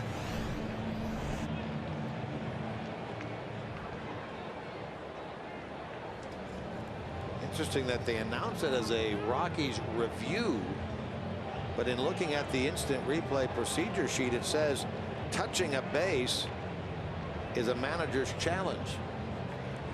Be that as it may, the man who made the call over third, Adrian Johnson, and the crew chief, Gary Cederstrom, are talking with the folks in New York about this. Well, you would certainly hope that they have better access to camera angles. The only problem is this is one of those rare days where neither the Reds nor the Rockies are televising this game. The cameras that they are utilizing are the cameras in the ballpark, so you really don't have as many camera angles on any play that you would if one or both teams were televising to their home audiences. And remember, in order to overturn this, they have to have clear and convincing evidence to overturn the call. Well, now they show you the camera angle from the high third base camera, and that's inconclusive. You cannot tell whether or not, as Garneau reaches and then goes around third base, whether his right foot caught the inside of the third base bag or not. You can see in the replay that we're looking at that Adrian Johnson is standing right there looking at third. Yeah. Well, Blake Woods had decided to start throwing down again to battery mate Tucker Barnhart. They were side by side like everybody else was, looking at the replays on the big board here. And this has become a rather extended, protracted here, and they're about to come out of it now, and he is out. How about that? Again, they would need clear and convincing evidence to overturn it. Not surprisingly, they don't get it. Out at third, so the Reds are still leading this game now at 3-2. Stretch time at Great American Ballpark. 3-2 Reds on the Cincinnati Bell Reds Radio Network. Say that, Rob.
Bottom of the 7th inning now. New pitcher on for Colorado. This is the right-hander Justin Miller, who relieves Chad Bettis in what is still a 3-2 game. Reds, after the Reds appeal that Dustin Garneau missed third, he is called out. It stands up upon challenge by Colorado. The Reds still have the 1-run lead as they bat here in the bottom of the 7th. Yeah, Jim, I stand corrected. They are using 8 cameras here for this telecast today, even though neither the Rockies nor the Reds are televising the game. So they had adequate camera coverage, obviously, on that play. Well, good news for the Reds as Phillips leads it off now against Justin Miller. First pitch on the way, and a strike is called, strike 1. Miller's 4th appearance of the year, 1-0 with a 5.40 ERA. He worked an inning last night. Retired the Reds in order in the 7th. 28-year-old out of Bakersfield, California. Stands on the far third base side of the rubber and delivers. Phillips swings and misses, and Brandon is 0-2 now in the hole. And a base hit in the 2nd. Struck out in the 4th. He's 1 for 2.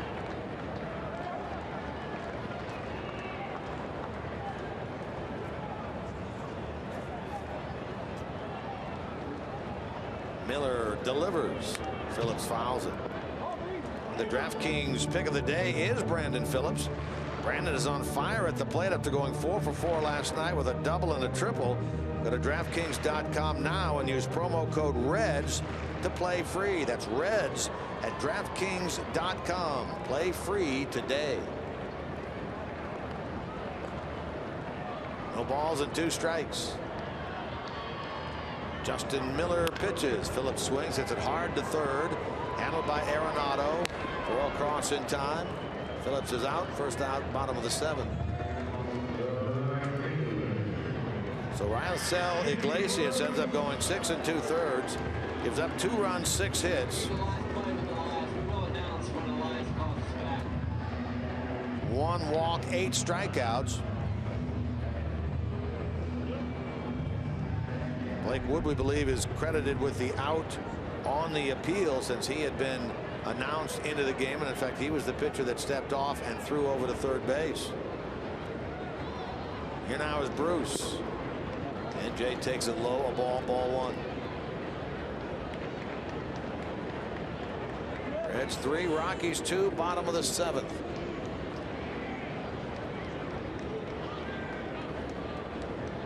Rockies go home after this game. Reds stay put here and welcome in the Cubs over the weekend. The pitch. Ball high, 2-0.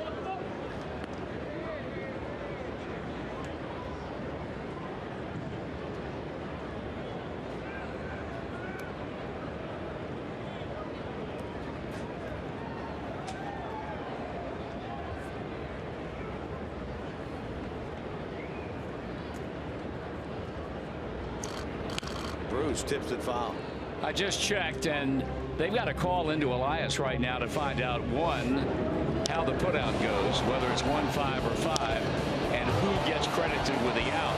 The feeling is that the out will be credited to Blake Wood because he'd already been announced in the game and Iglesias was out. Okay. 2 balls and 1 strike. Here's the pitch to Jay. And it's taken low, ball 3, and now he's ahead 3-1. So both starters credited with a quality start, regardless of whether Iglesias or Wood is charged or is credited with the out at third base. Bettis 3 runs, 6 innings. Iglesias 2 runs in either 6 2/3 or 7. Bruce fouls it back, 3-2.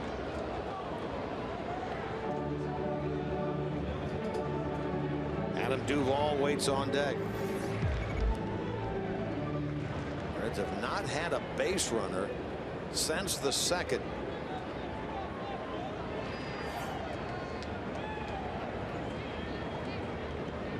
Justin Miller, the right-hander, ready again. And the 3-2 on the way. Bruce hits it in the air toward left. Late break in, but getting there is Paulson. Jay retired. He's 1 for 3, and there are 2 out. Western and Southern Financial Group wants to strike out cancer. All season long, every time a Reds pitcher strikes out a batter, Western and Southern will make a donation to the Barrett Cancer Center. As Western and Southern says, when it comes to fighting cancer, we are all in this one together. So 2 out. The batter is Adam Duvall.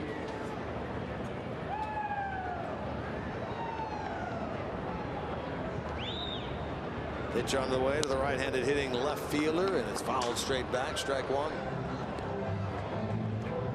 Duvall's home run in the second is first of the season, and the first time the Reds have gone back-to-back this year, with Bruce's 2-run homer and then the solo shot by Duvall.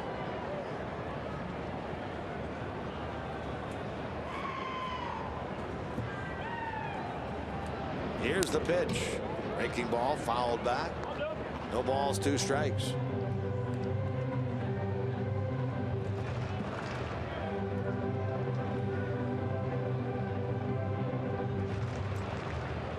Phillips grounded out to third. Bruce flied to left.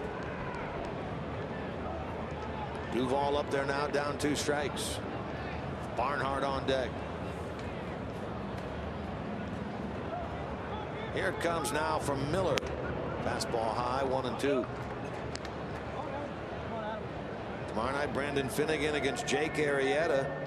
Friday night, John Moscott against John Lester. Saturday night, Dan Straley against John Lackey.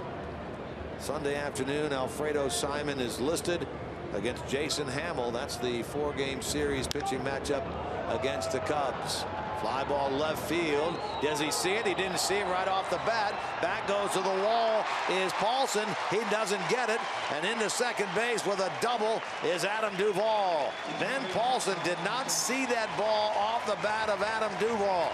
He had his arms out, finally located it late, went back to the wall, could not come up with it, and the Reds have a chance here in the bottom of the 7th with a gift double off the bat of Duvall, thanks to Paulson unable to locate that baseball.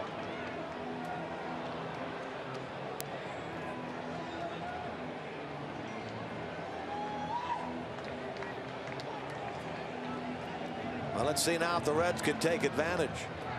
6 doubles now by Duvall this year. Here's Tucker Barnhart. He has flied out. He has struck out. He's 0 for 2 in this game. Stretching pitching.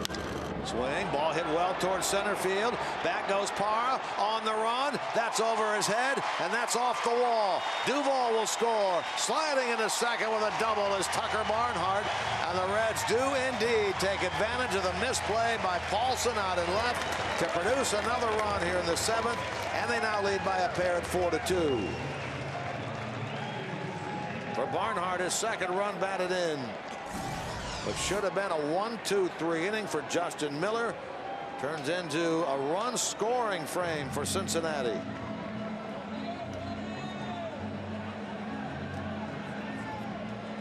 The batter will be Ivan DeJesus Jr.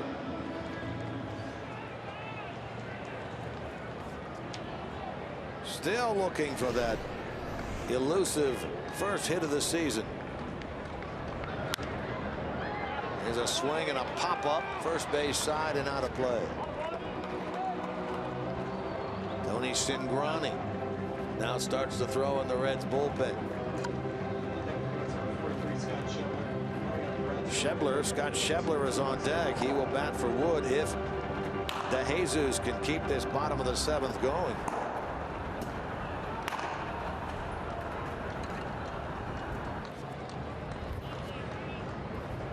Ready to work. Miller the pitch. Ball hit hard towards center by DeJesus. Back goes Parra. Back goes Parra. He can't get it. Over his head and off the wall at the 4:04 mark. There's the first hit of the season for Ivan DeJesus Jr. Turns out to be a double and a run scored. Scoring is Barnhart. RBI number 2 for DeJesus. 3 straight doubles by the Reds. And they now lead this game 5-2 here in the bottom of the 7th.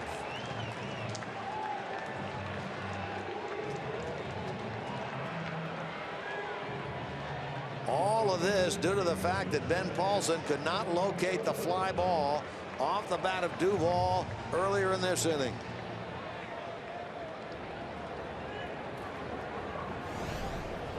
And now Schebler will bat for Wood, who did not throw a pitch while he was out there. Actually, now Schebler goes back and Wood will bat for himself.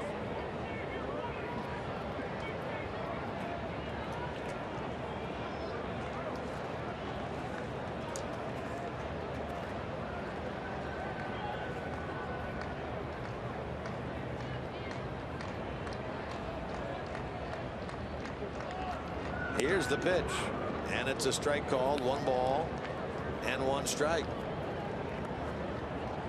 Lakewood has a grand total of 1 career AB. He came back with Kansas City in 2011. Resulted in a strikeout. Bats is the first time for the Reds right here. The 1-1. Ball high, 2-1. Reds 5. Rockies 2. We're in the bottom of the 7th. Phillips had grounded out. Bruce had flied out. Duvall with the gift double due to the fact that Paulson could not locate the fly ball. The Reds take advantage with a run producing double to center by Barnhart. The same thing by DeJesus, his first hit of the season. Now swing and a miss by Wood. 2 balls, 2 strikes.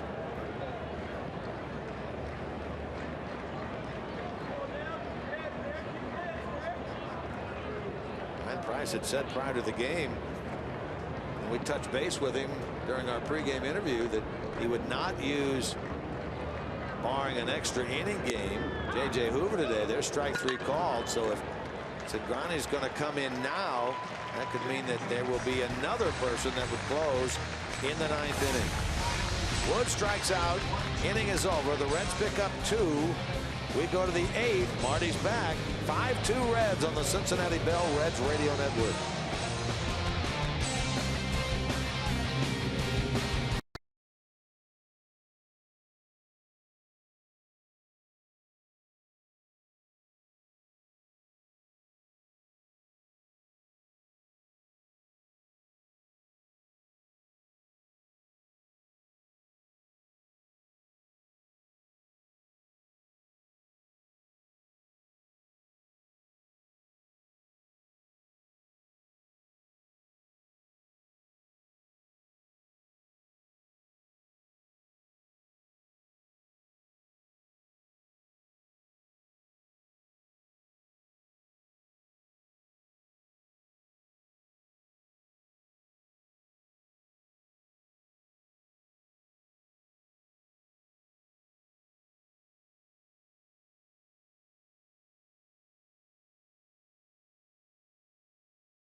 Inning. The Reds now with a little bit of breathing room. 5-2, and Blake Wood, who came on and never threw a pitch, but was credited with 1/3 of an inning when the Reds threw over.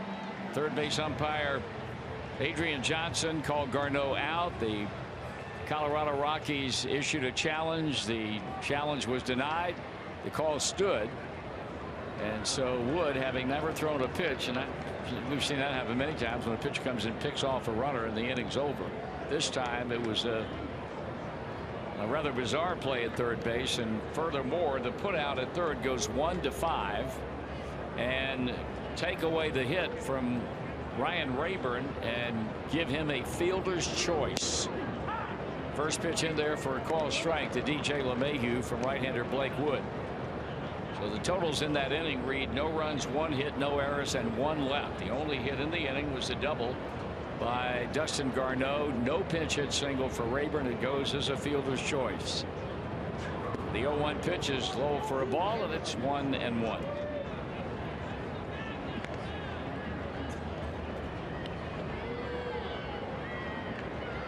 They close the book once and for all on Iglesias. 6 2/3 innings, 6 hits, 2 runs earned, a walk, and 8 strikeouts. Wood ready with a 1-1 pitch, and that's way off the plate and low. Meanwhile, left-hander Tony Cingrani is warming in the Reds bullpen as we speak.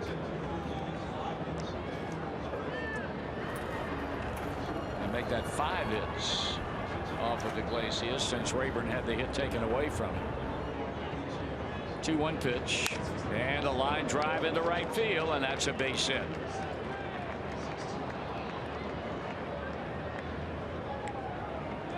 So Blake Wood gives up an opposite field single, and now the shortstop Trevor Story will stand in, and he's hitless and 3 times up. He was 0 for 4 last night after beginning this series on Monday night with a double and a home run.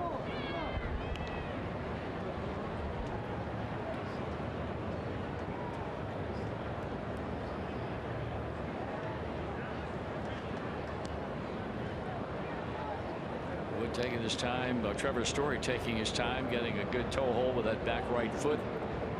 He settles into the right-handed batter's box. The infield shifts to the pull side for the right-hand batter, who takes a fastball for a strike.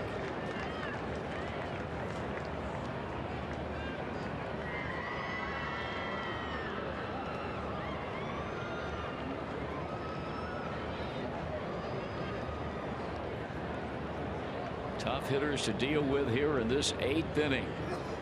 This inning has been bad news with capital B for this Reds club and its bullpen. That pitch is in for strike 2 call. Good fastball on the inner half of the plate. Clocked at 97 miles an hour. Nobody has ever accused this guy of not being able to throw hard.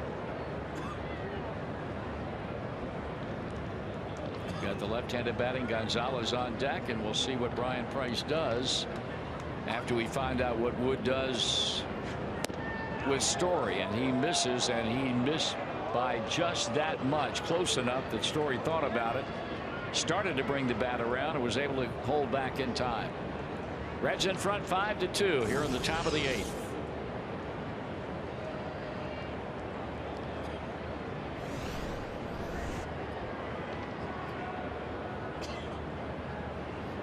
Now the stretch and the check of the runner and onto the plate, and that misses, and that was a close pitch, and it's 2-2.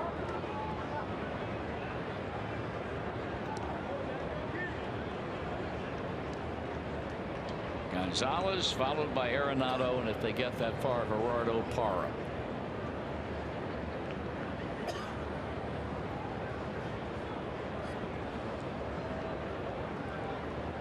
Ready with a 2-2 pitch. This is a big pitch right here, and that one is fouled off, and the count stays at 2 balls and 2 strikes.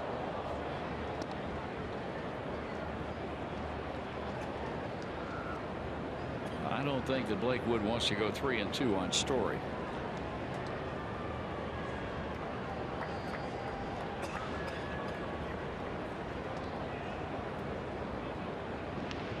Joey Votto staying right on the bag, trying to keep LeMahieu as close as he can.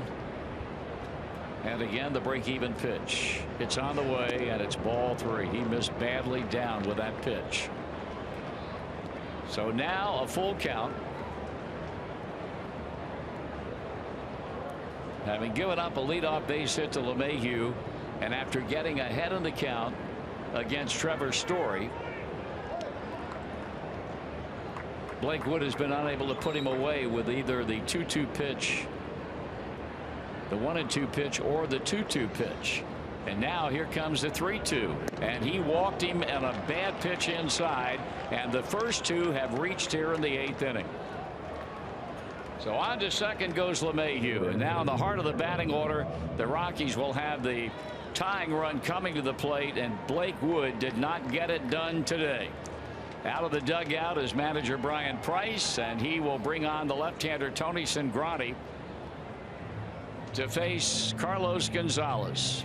So a break in the action, and we return to Great American Ballpark in just a moment.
Baseball by the numbers. How many innings did you pitch? How many runs did you allow? Or from the gut. Roll the dice and give him a shot. MLB Now, the show where great minds don't always think alike. It's time for digging in. MLB Now, weekdays at 4 Eastern on MLB Network. He comes on here in relief of Blake Wood, trying to keep this a 3-run game in the 8th in favor of the Reds. Well, ironically, he comes on now with 2 on. Gonzalez represents a tie and run, and it was Gonzalez who led off the 9th inning last night, and that's the only batter, as Jim mentioned. He faced one batter, Cingrani did, and he struck Gonzalez out.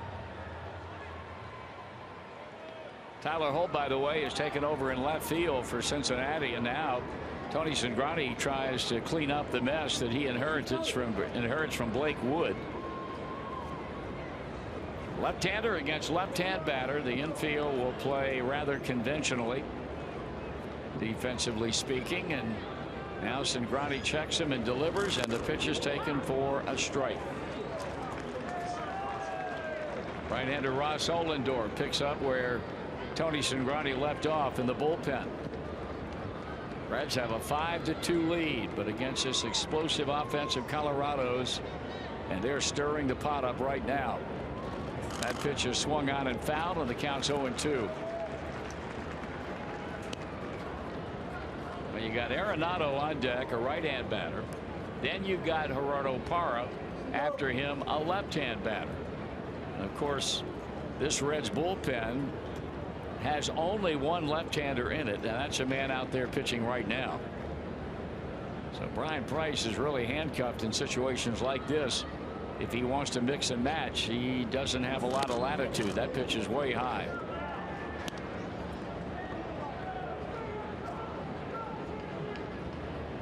Five-run, 6 hits for Cincinnati. 2-run, 6 hits for Colorado. Neither team has committed an error. They've got LeMahieu at second. They've got Story at first. Nobody out.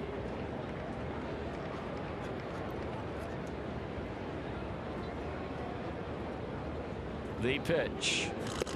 2-2.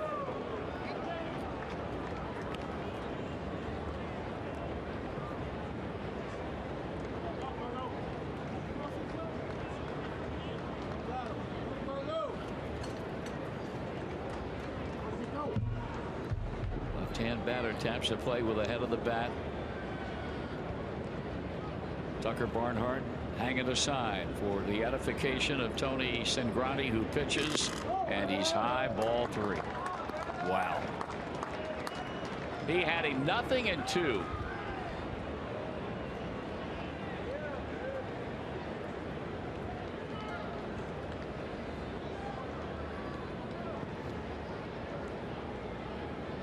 And now a 3-2 count.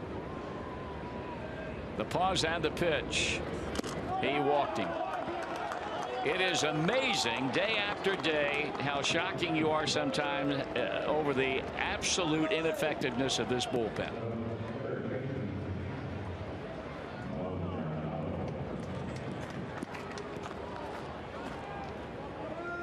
A base hit and back-to-back walks against two different pitchers.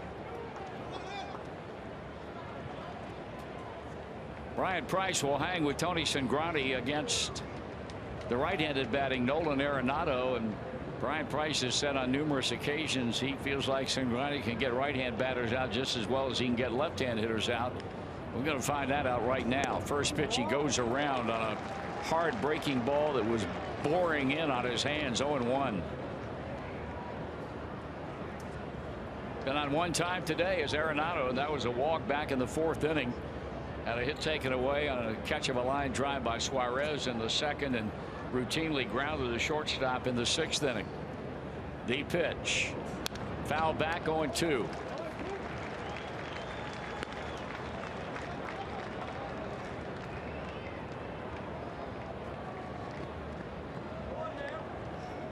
LeMahieu at third. Story at second. Arenado at first.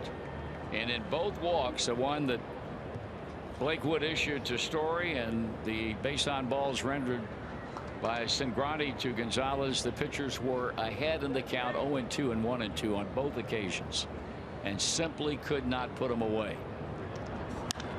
Very high on the infield.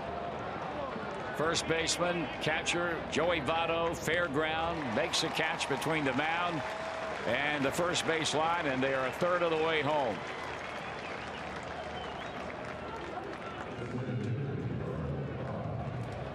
Votto caught that ball in fair ground, and with one out, here's Gerardo Parra, who his only hit of the day, a single back in the 4th inning to knock a run in. Now, if they can induce a ground ball, it will have been quite a comeback for Tony Cingrani.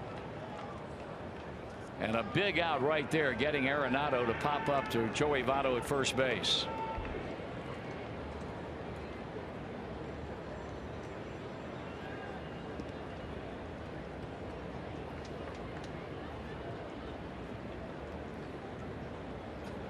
So again, you've got the left-hander versus left-hander. And the pitch, and it's a swing and a miss on a breaking ball that he chased down in the dirt. 0-1.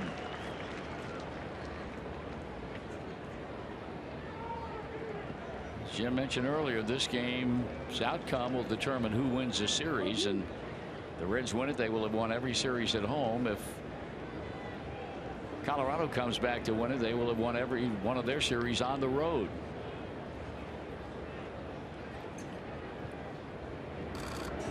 Parra taps it toward the second baseman Phillips. He'll throw to the shortstop. They get the force out with a run scoring to make it 5-3, but the Reds are looking for outs right now, and even though the run scored, they're 2 down in the inning with runners at first and third. So LeMahieu scores. On to third base goes Story. Take Gonzalez out of the equation. Brandon Phillips to Ivan DeJesus Jr. Parra on with a fielder's choice. He gets a run batted in.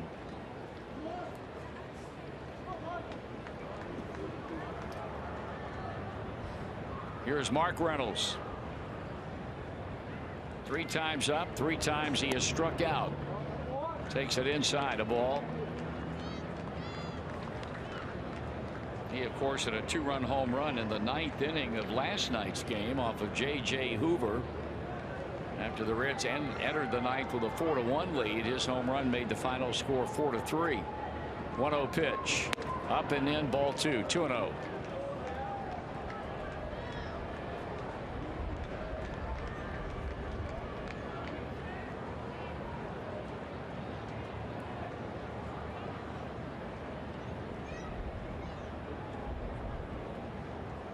Red shift to the left side of the infield for this right-handed batting power hitter. And now it's 3 balls and no strikes.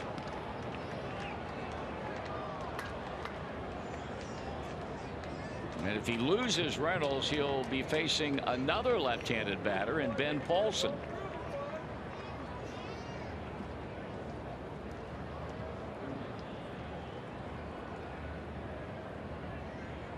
Reynolds waving the bat around, now waiting. And there's the throw on to first base, and you could hear Eric Young Jr., the first base coach, screaming back, back, back. They are well versed in what kind of pickoff move Tony Cingrani has. As a result, Parra not getting but maybe a 1 or 2 step lead at first base. There's ball 4, and he did not come close to any of the 4 pitches out of the strike zone to Mark Reynolds. And now it'll be the left-handed batting Ben Paulson, and we might see Brian Price go back to that bullpen one more time. Or will we? Nope, it'll be Mark Riggins going out there. The Reds pitching coach heading out to the mound. It gives us a chance to pause for identification on the Cincinnati Bell Reds radio network.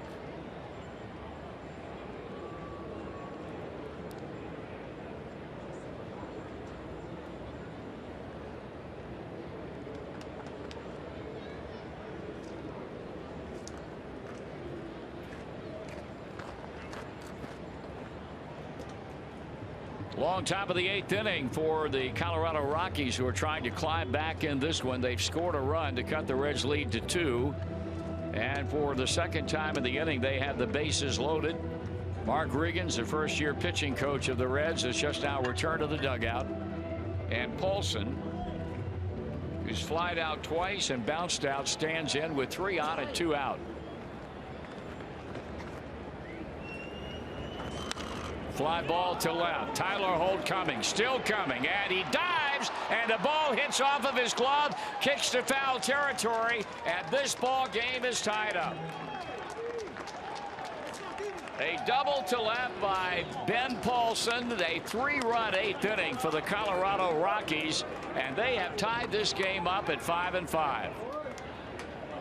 Interesting, wasn't it, that he went up there swinging after Reynolds walked on 4 straight pitches with the bases loaded, probably figuring he'd get something he could handle, and he did. Tyler Holt came a long way and dove for that ball, but it hit off the end of his glove and rolled into foul ground. And it really looked like Stu Cole was caught betwixt and between as to whether or not he wanted to try and send Mark Reynolds. He ended up holding him up. And this one gets through the catcher, and the runner starts to come, and the throw to third, and he's out. The Reds get a big break on what would have been a wild pitch. It hit off the bricks and carried him right back to Tucker Barnhart. Mark Reynolds had gotten into no man's land. The throw down to third baseman Suarez, who tagged him, and that ends the inning. However, the 8th inning becomes and continues to be a nightmare for the Reds relief corps as Colorado scores 3 times, and going to the bottom of the 8th, this game is tied up at 5 on the Cincinnati Bell Reds radio network.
Unbelievable. The death-defying. It's just as pros it gets. The wild side of the game. You just gotta see to believe.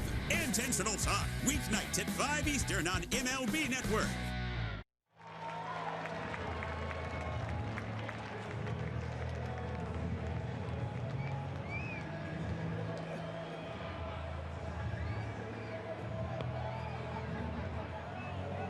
New pitcher on for the Rockies, veteran right-hander Chad Qualls comes on.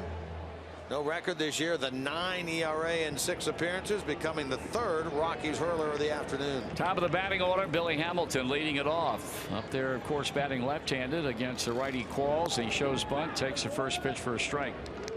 He's grounded to short, he's bounced to second, he's bounced to second again. So 5-5. Reds scored 2 in the top of the 8th, bottom of the 7th. Rockies come right back with the tying 3 runs in the top of the 8th. And it's a ball of strike on Hamilton with Suarez on deck and Votto waiting in the wings.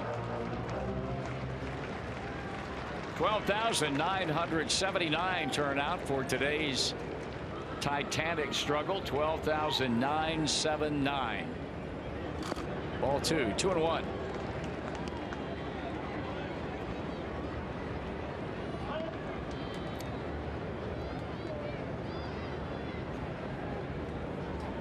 Second appearance in this series for Chad Qualls. Swung on, line drive, caught. Billy Hamilton's hit into some tough luck today. That's the second fine defensive play turned in by the Rockies infield. That shortstop, that rocket picked off by shortstop Trevor Story, and it was a bullet.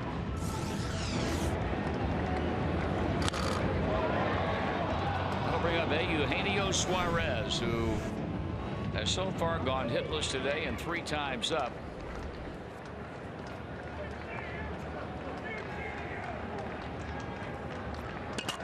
One for 8 in the series, and he takes it low. Ball 1.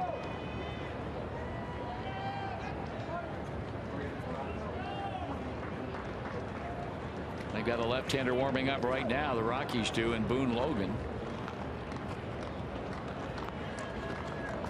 Swing and a miss. 1 ball, 1 strike.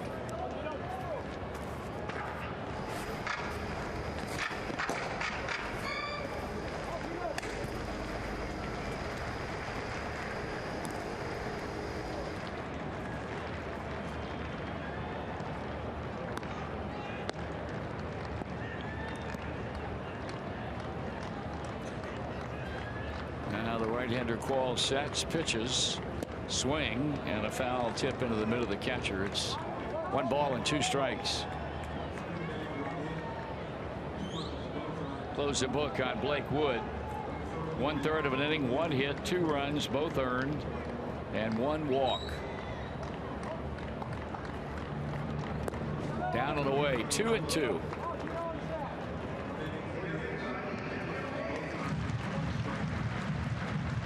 Eugenio Suarez, a big first week of the year when he hit 4 home runs, and he's not homered since then. Sitting on 4 as he bats here in the 8th inning with his club tied with the Rockies at 5-5 and waiting on Qualls and the 2-2 pitch. And it's hit hard, backhanded on the short hop. The third baseman throws and got him. Nice play by Nolan Arenado, and now let's see if Walt Weiss will bring the left-hander Logan on to face Joey Votto. He will. In fact, he's going to make a double switch. Normally when the manager comes out of the dugout with a lineup card in his hand and goes first to the plate umpire, he's going to change a position player as well as the pitcher. And Brandon Barnes is coming off the bench. Looks like he's going to go to center field. And the center fielder Parra, no, let's see. Yeah, Barnes is going to go to center, and Parra apparently is going to move over to play left field. And Boone Logan will come on to pitch, and we'll be back in just a moment.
In 6 2/3 innings, he's walked 3, struck out 7.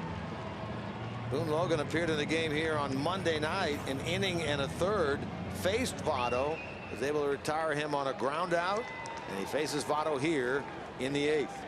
The struggles for the Reds first baseman continued today. 0 for 3. He's now 0 for 15 and 1 for 19. Batting average has spiraled all the way down to 185. His one home run was an opposite field home run in St. Louis over the weekend. First pitch, a strike.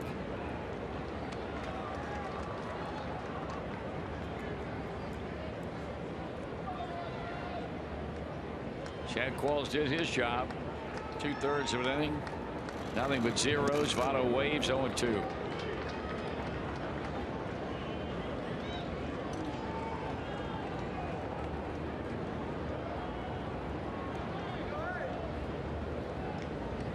Catcher Dustin Garneau due to lead off the top of the ninth for Colorado.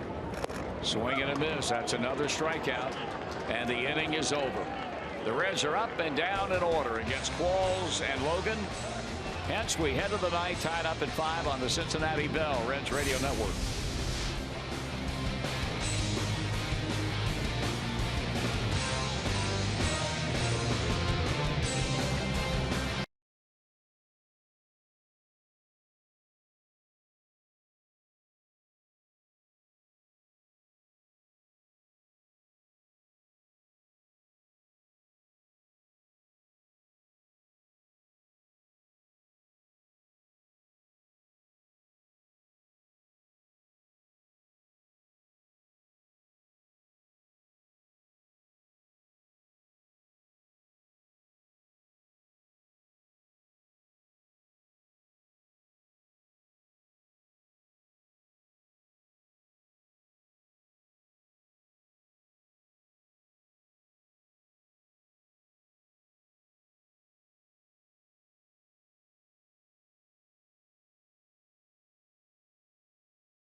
For Ohlendorf, his 8th game, a 9.45 ERA, and already has racked up 4 decisions.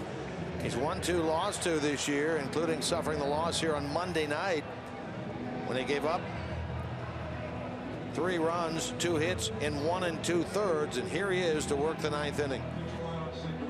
Fans, stop by your neighborhood Kroger to save big store-wide. Great food, low prices. You get it all at Kroger. Close the book on Blake Wood. A 1/3 of an inning. He gave up 1 hit. He walked a batter and allowed 2 runs. Tony Cingrani worked an inning, allowed a hit, walked 2, and allowed a run. So the bullpen coughs it up in the 8th inning after the Reds had built themselves a 5-2 lead, and now here we are in the top of the 9th. Dustin Garneau standing in to hit off of Ross Ohlendorf.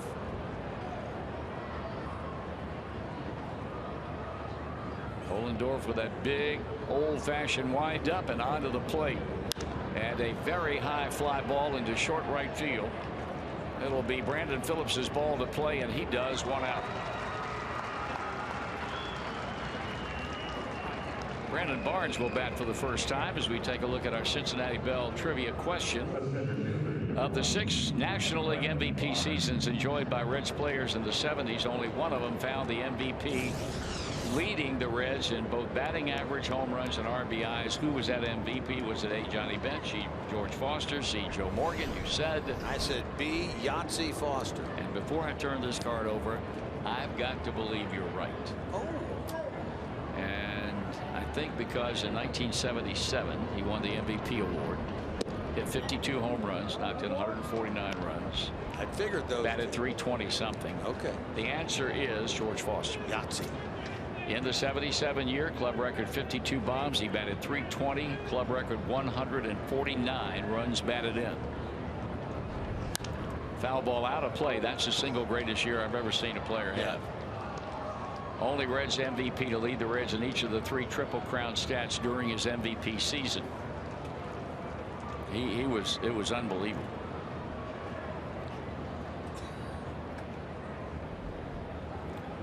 One ball and one strike on right-handed batting Brandon Barnes, and a foul again. They had a big, massive scoreboard at Veterans Stadium in Philadelphia in right center. And in the first or second game of a series, he had a ball, I don't know, about 40 feet up, and they announced that it was the longest ball hit to right center in that ballpark off that scoreboard in the history of the ballpark. There's a swing and a miss. Strikeout, and the completion of it results in the throw from Barnhart to Votto. The next night he hit one about 75 feet up on it. Now, was this by any hitter or just a right-handed hitter? Oh, right-hand hitter. Right-handed hitter. That was in right center now. We're not talking left center. Right. A pop up and a strikeout, and that brings up DJ LeMahieu, who has been right smack in the middle of each of the scoring innings that the Rockies have enjoyed today. He began the 4th with a single. They scored twice in that inning, and then he started off the 8th inning against Blake Wood with a base hit, and they ended up getting 3 to tie this game up. So now he stands in with 2 out. Ohlendorf delivers, and it's low, ball 1.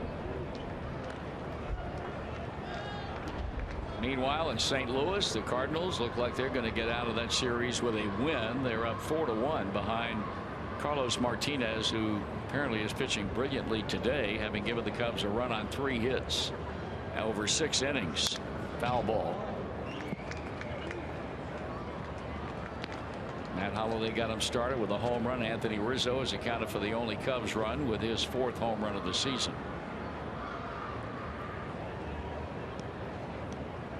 One ball, one strike. Bottom of the 9th. The Reds have due up Brandon Phillips and Jay Bruce and Tyler Holt.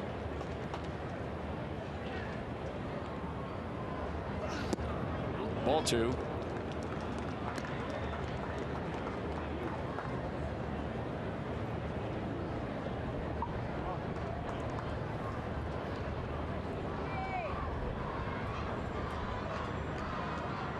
Ohlendorf seeking out the side from Tucker Barnhart with a 2-1 count.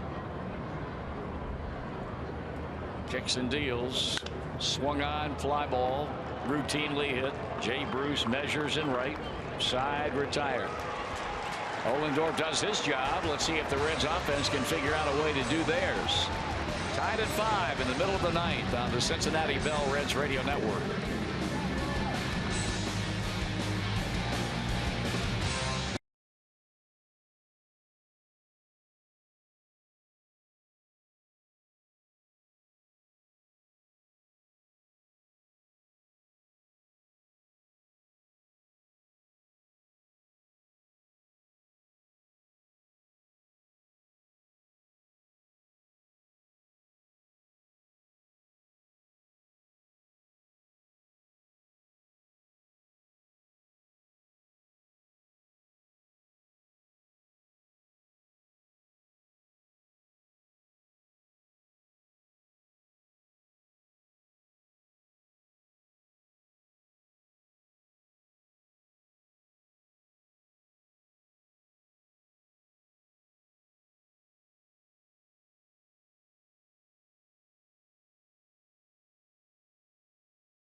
The pitcher on for Colorado. They go to their bullpen, but they bring in a man who has started for them once this year, Christian Bergman, a right-hander, 0-2 record with a 6.75 ERA.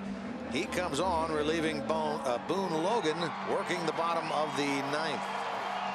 Bergman, 27 years old, 6'1", 180-pounder out of Glendale, California. He was a 24th round pick in the June draft of 2010. Made his major league debut 2 years ago, June 9th, against the Atlanta Braves. Last year as a Rocky was 3-1 in 30 appearances, 4 starts. Facing Brandon Phillips to begin the home ninth, and it's in for a strike.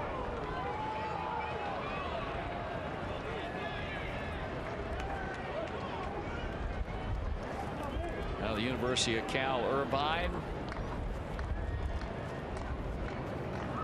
1 ball and 1 strike on Brandon Phillips. On deck, Jay Bruce, to be followed by Tyler Holt. The Reds win now. They send them home happy. Game tied at 5 apiece.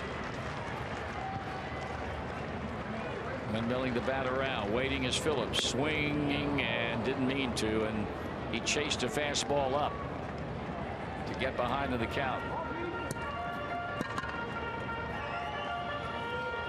Drew Hayes is throwing in the Reds bullpen. He said this game should go to a 10th inning. Drew Hayes would apparently make his major league debut in the 10th. Check swing, foul ball out of play, right side, and the count holds at 1-2 on Brandon Phillips, who singled in the second on the heels of going 4 for 4 last night. But since that time has struck out and grounded down to Arenado at third base.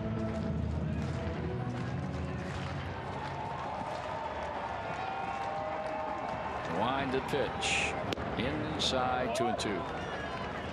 Corson Fire and Security is a proud sponsor of the Reds. It's also your local fire and security provider. Visit Corson.com to learn more.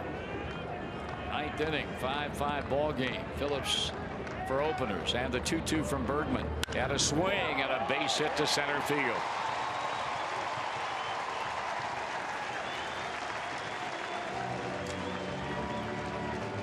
So the Reds putting a little pressure right out of the chute on Christian Bergman. Jay Bruce hit his 4th homer of the year back in the second with a man aboard. Taking a look at that infield, they're still shifting to the right side for Bruce.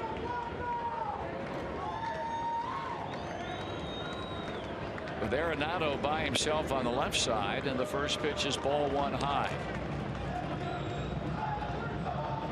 And now Arenado goes even further toward the bag at second base. I mean, a big gaping hole on the left side of this infield as they play the pull hitter, and that pitch is on the outside corner for a called strike. I realize that Bruce could win this game with 1 swing of the bat, but honest to goodness, I'd be so tempted to bunt right here. There is no chance, if he gets a bunt down, that they could throw him out. Showing no signs, however, as he gets ahead now, 2 balls and 1 strike.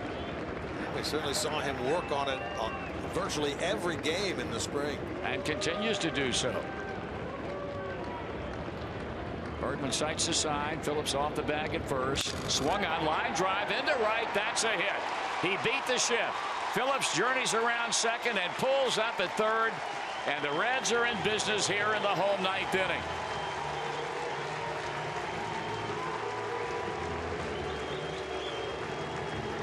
Tyler Holt is going to be taken down, and Scott Schebler is going to come off the bench, a left-handed bat to pinch hit.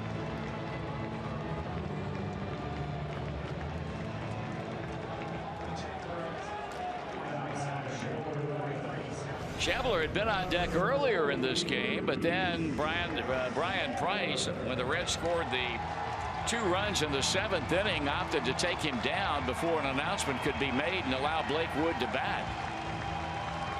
So a very opportune time to send this left-handed batter to the plate with a chance to win this game. And time has been called as Steve Foster, the pitching coach, heading out to the mound to talk with Bergman and the entire Colorado infield. We'll pause for identification one more time on the Cincinnati Bell Reds Radio Network.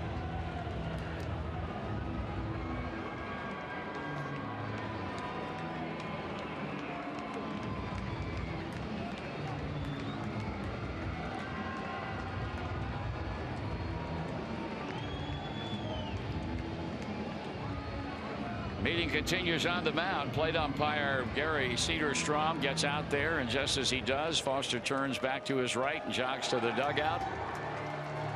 They will play the infield in, obviously nobody out, winning run at third.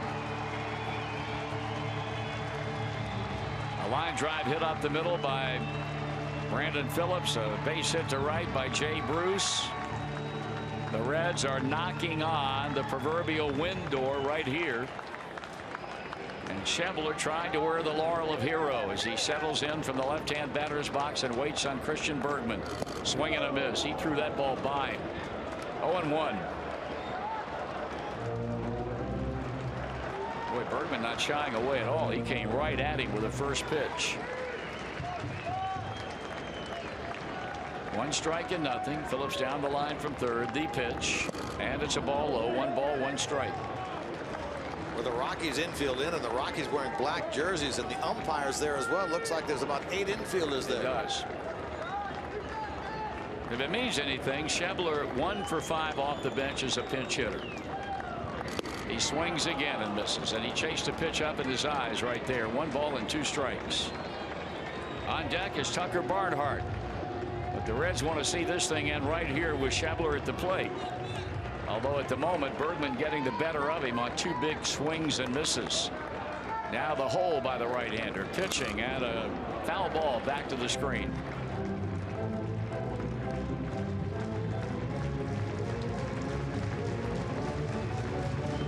Bergman rubbing up the baseball as Schebler steps back in to continue this 9th inning at bat. 1-2. The right-hander Bergman again unloading, and a foul back again by the former Dodger Scott Schebler. The Reds have never trailed in this game. They led 3-0. They led 3-2. They led 5-2. And then the Rockies dropped a 3 spot on them in the 8th inning to tie it up. And again, the 1 ball, 2 strike delivery. And he struck him out swinging.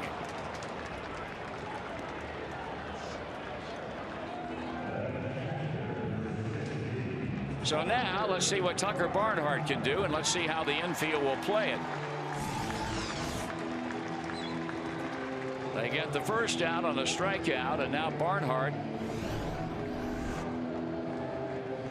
will step into bat from the left side of the plate. Meanwhile, Brandon Barnes runs in from center field. They're going to bring him into the infield, I think. Yeah, they're giving him an infield glove. He's traded his outfield glove for an infield glove, and let's see where they will deploy him. He's going to be essentially a third baseman in this situation. They're going to have 5 infielders all drawn in. Arenado is pulled in from the shortstop spot. Brandon Barnes is maybe 10 feet off the bag and 2 steps off the grass at third. And the right side of the infield is in. And here's Barnhart. And a line drive hit to right. And this one belongs to the Reds. Tucker Barnhart, he wastes no time whatsoever, getting a screamer over the drawn-in infield. His 2nd hit of the game, and that one wins this thing for the Reds in the bottom of the 9th inning. The final score is 6-5. We'll be back in a moment.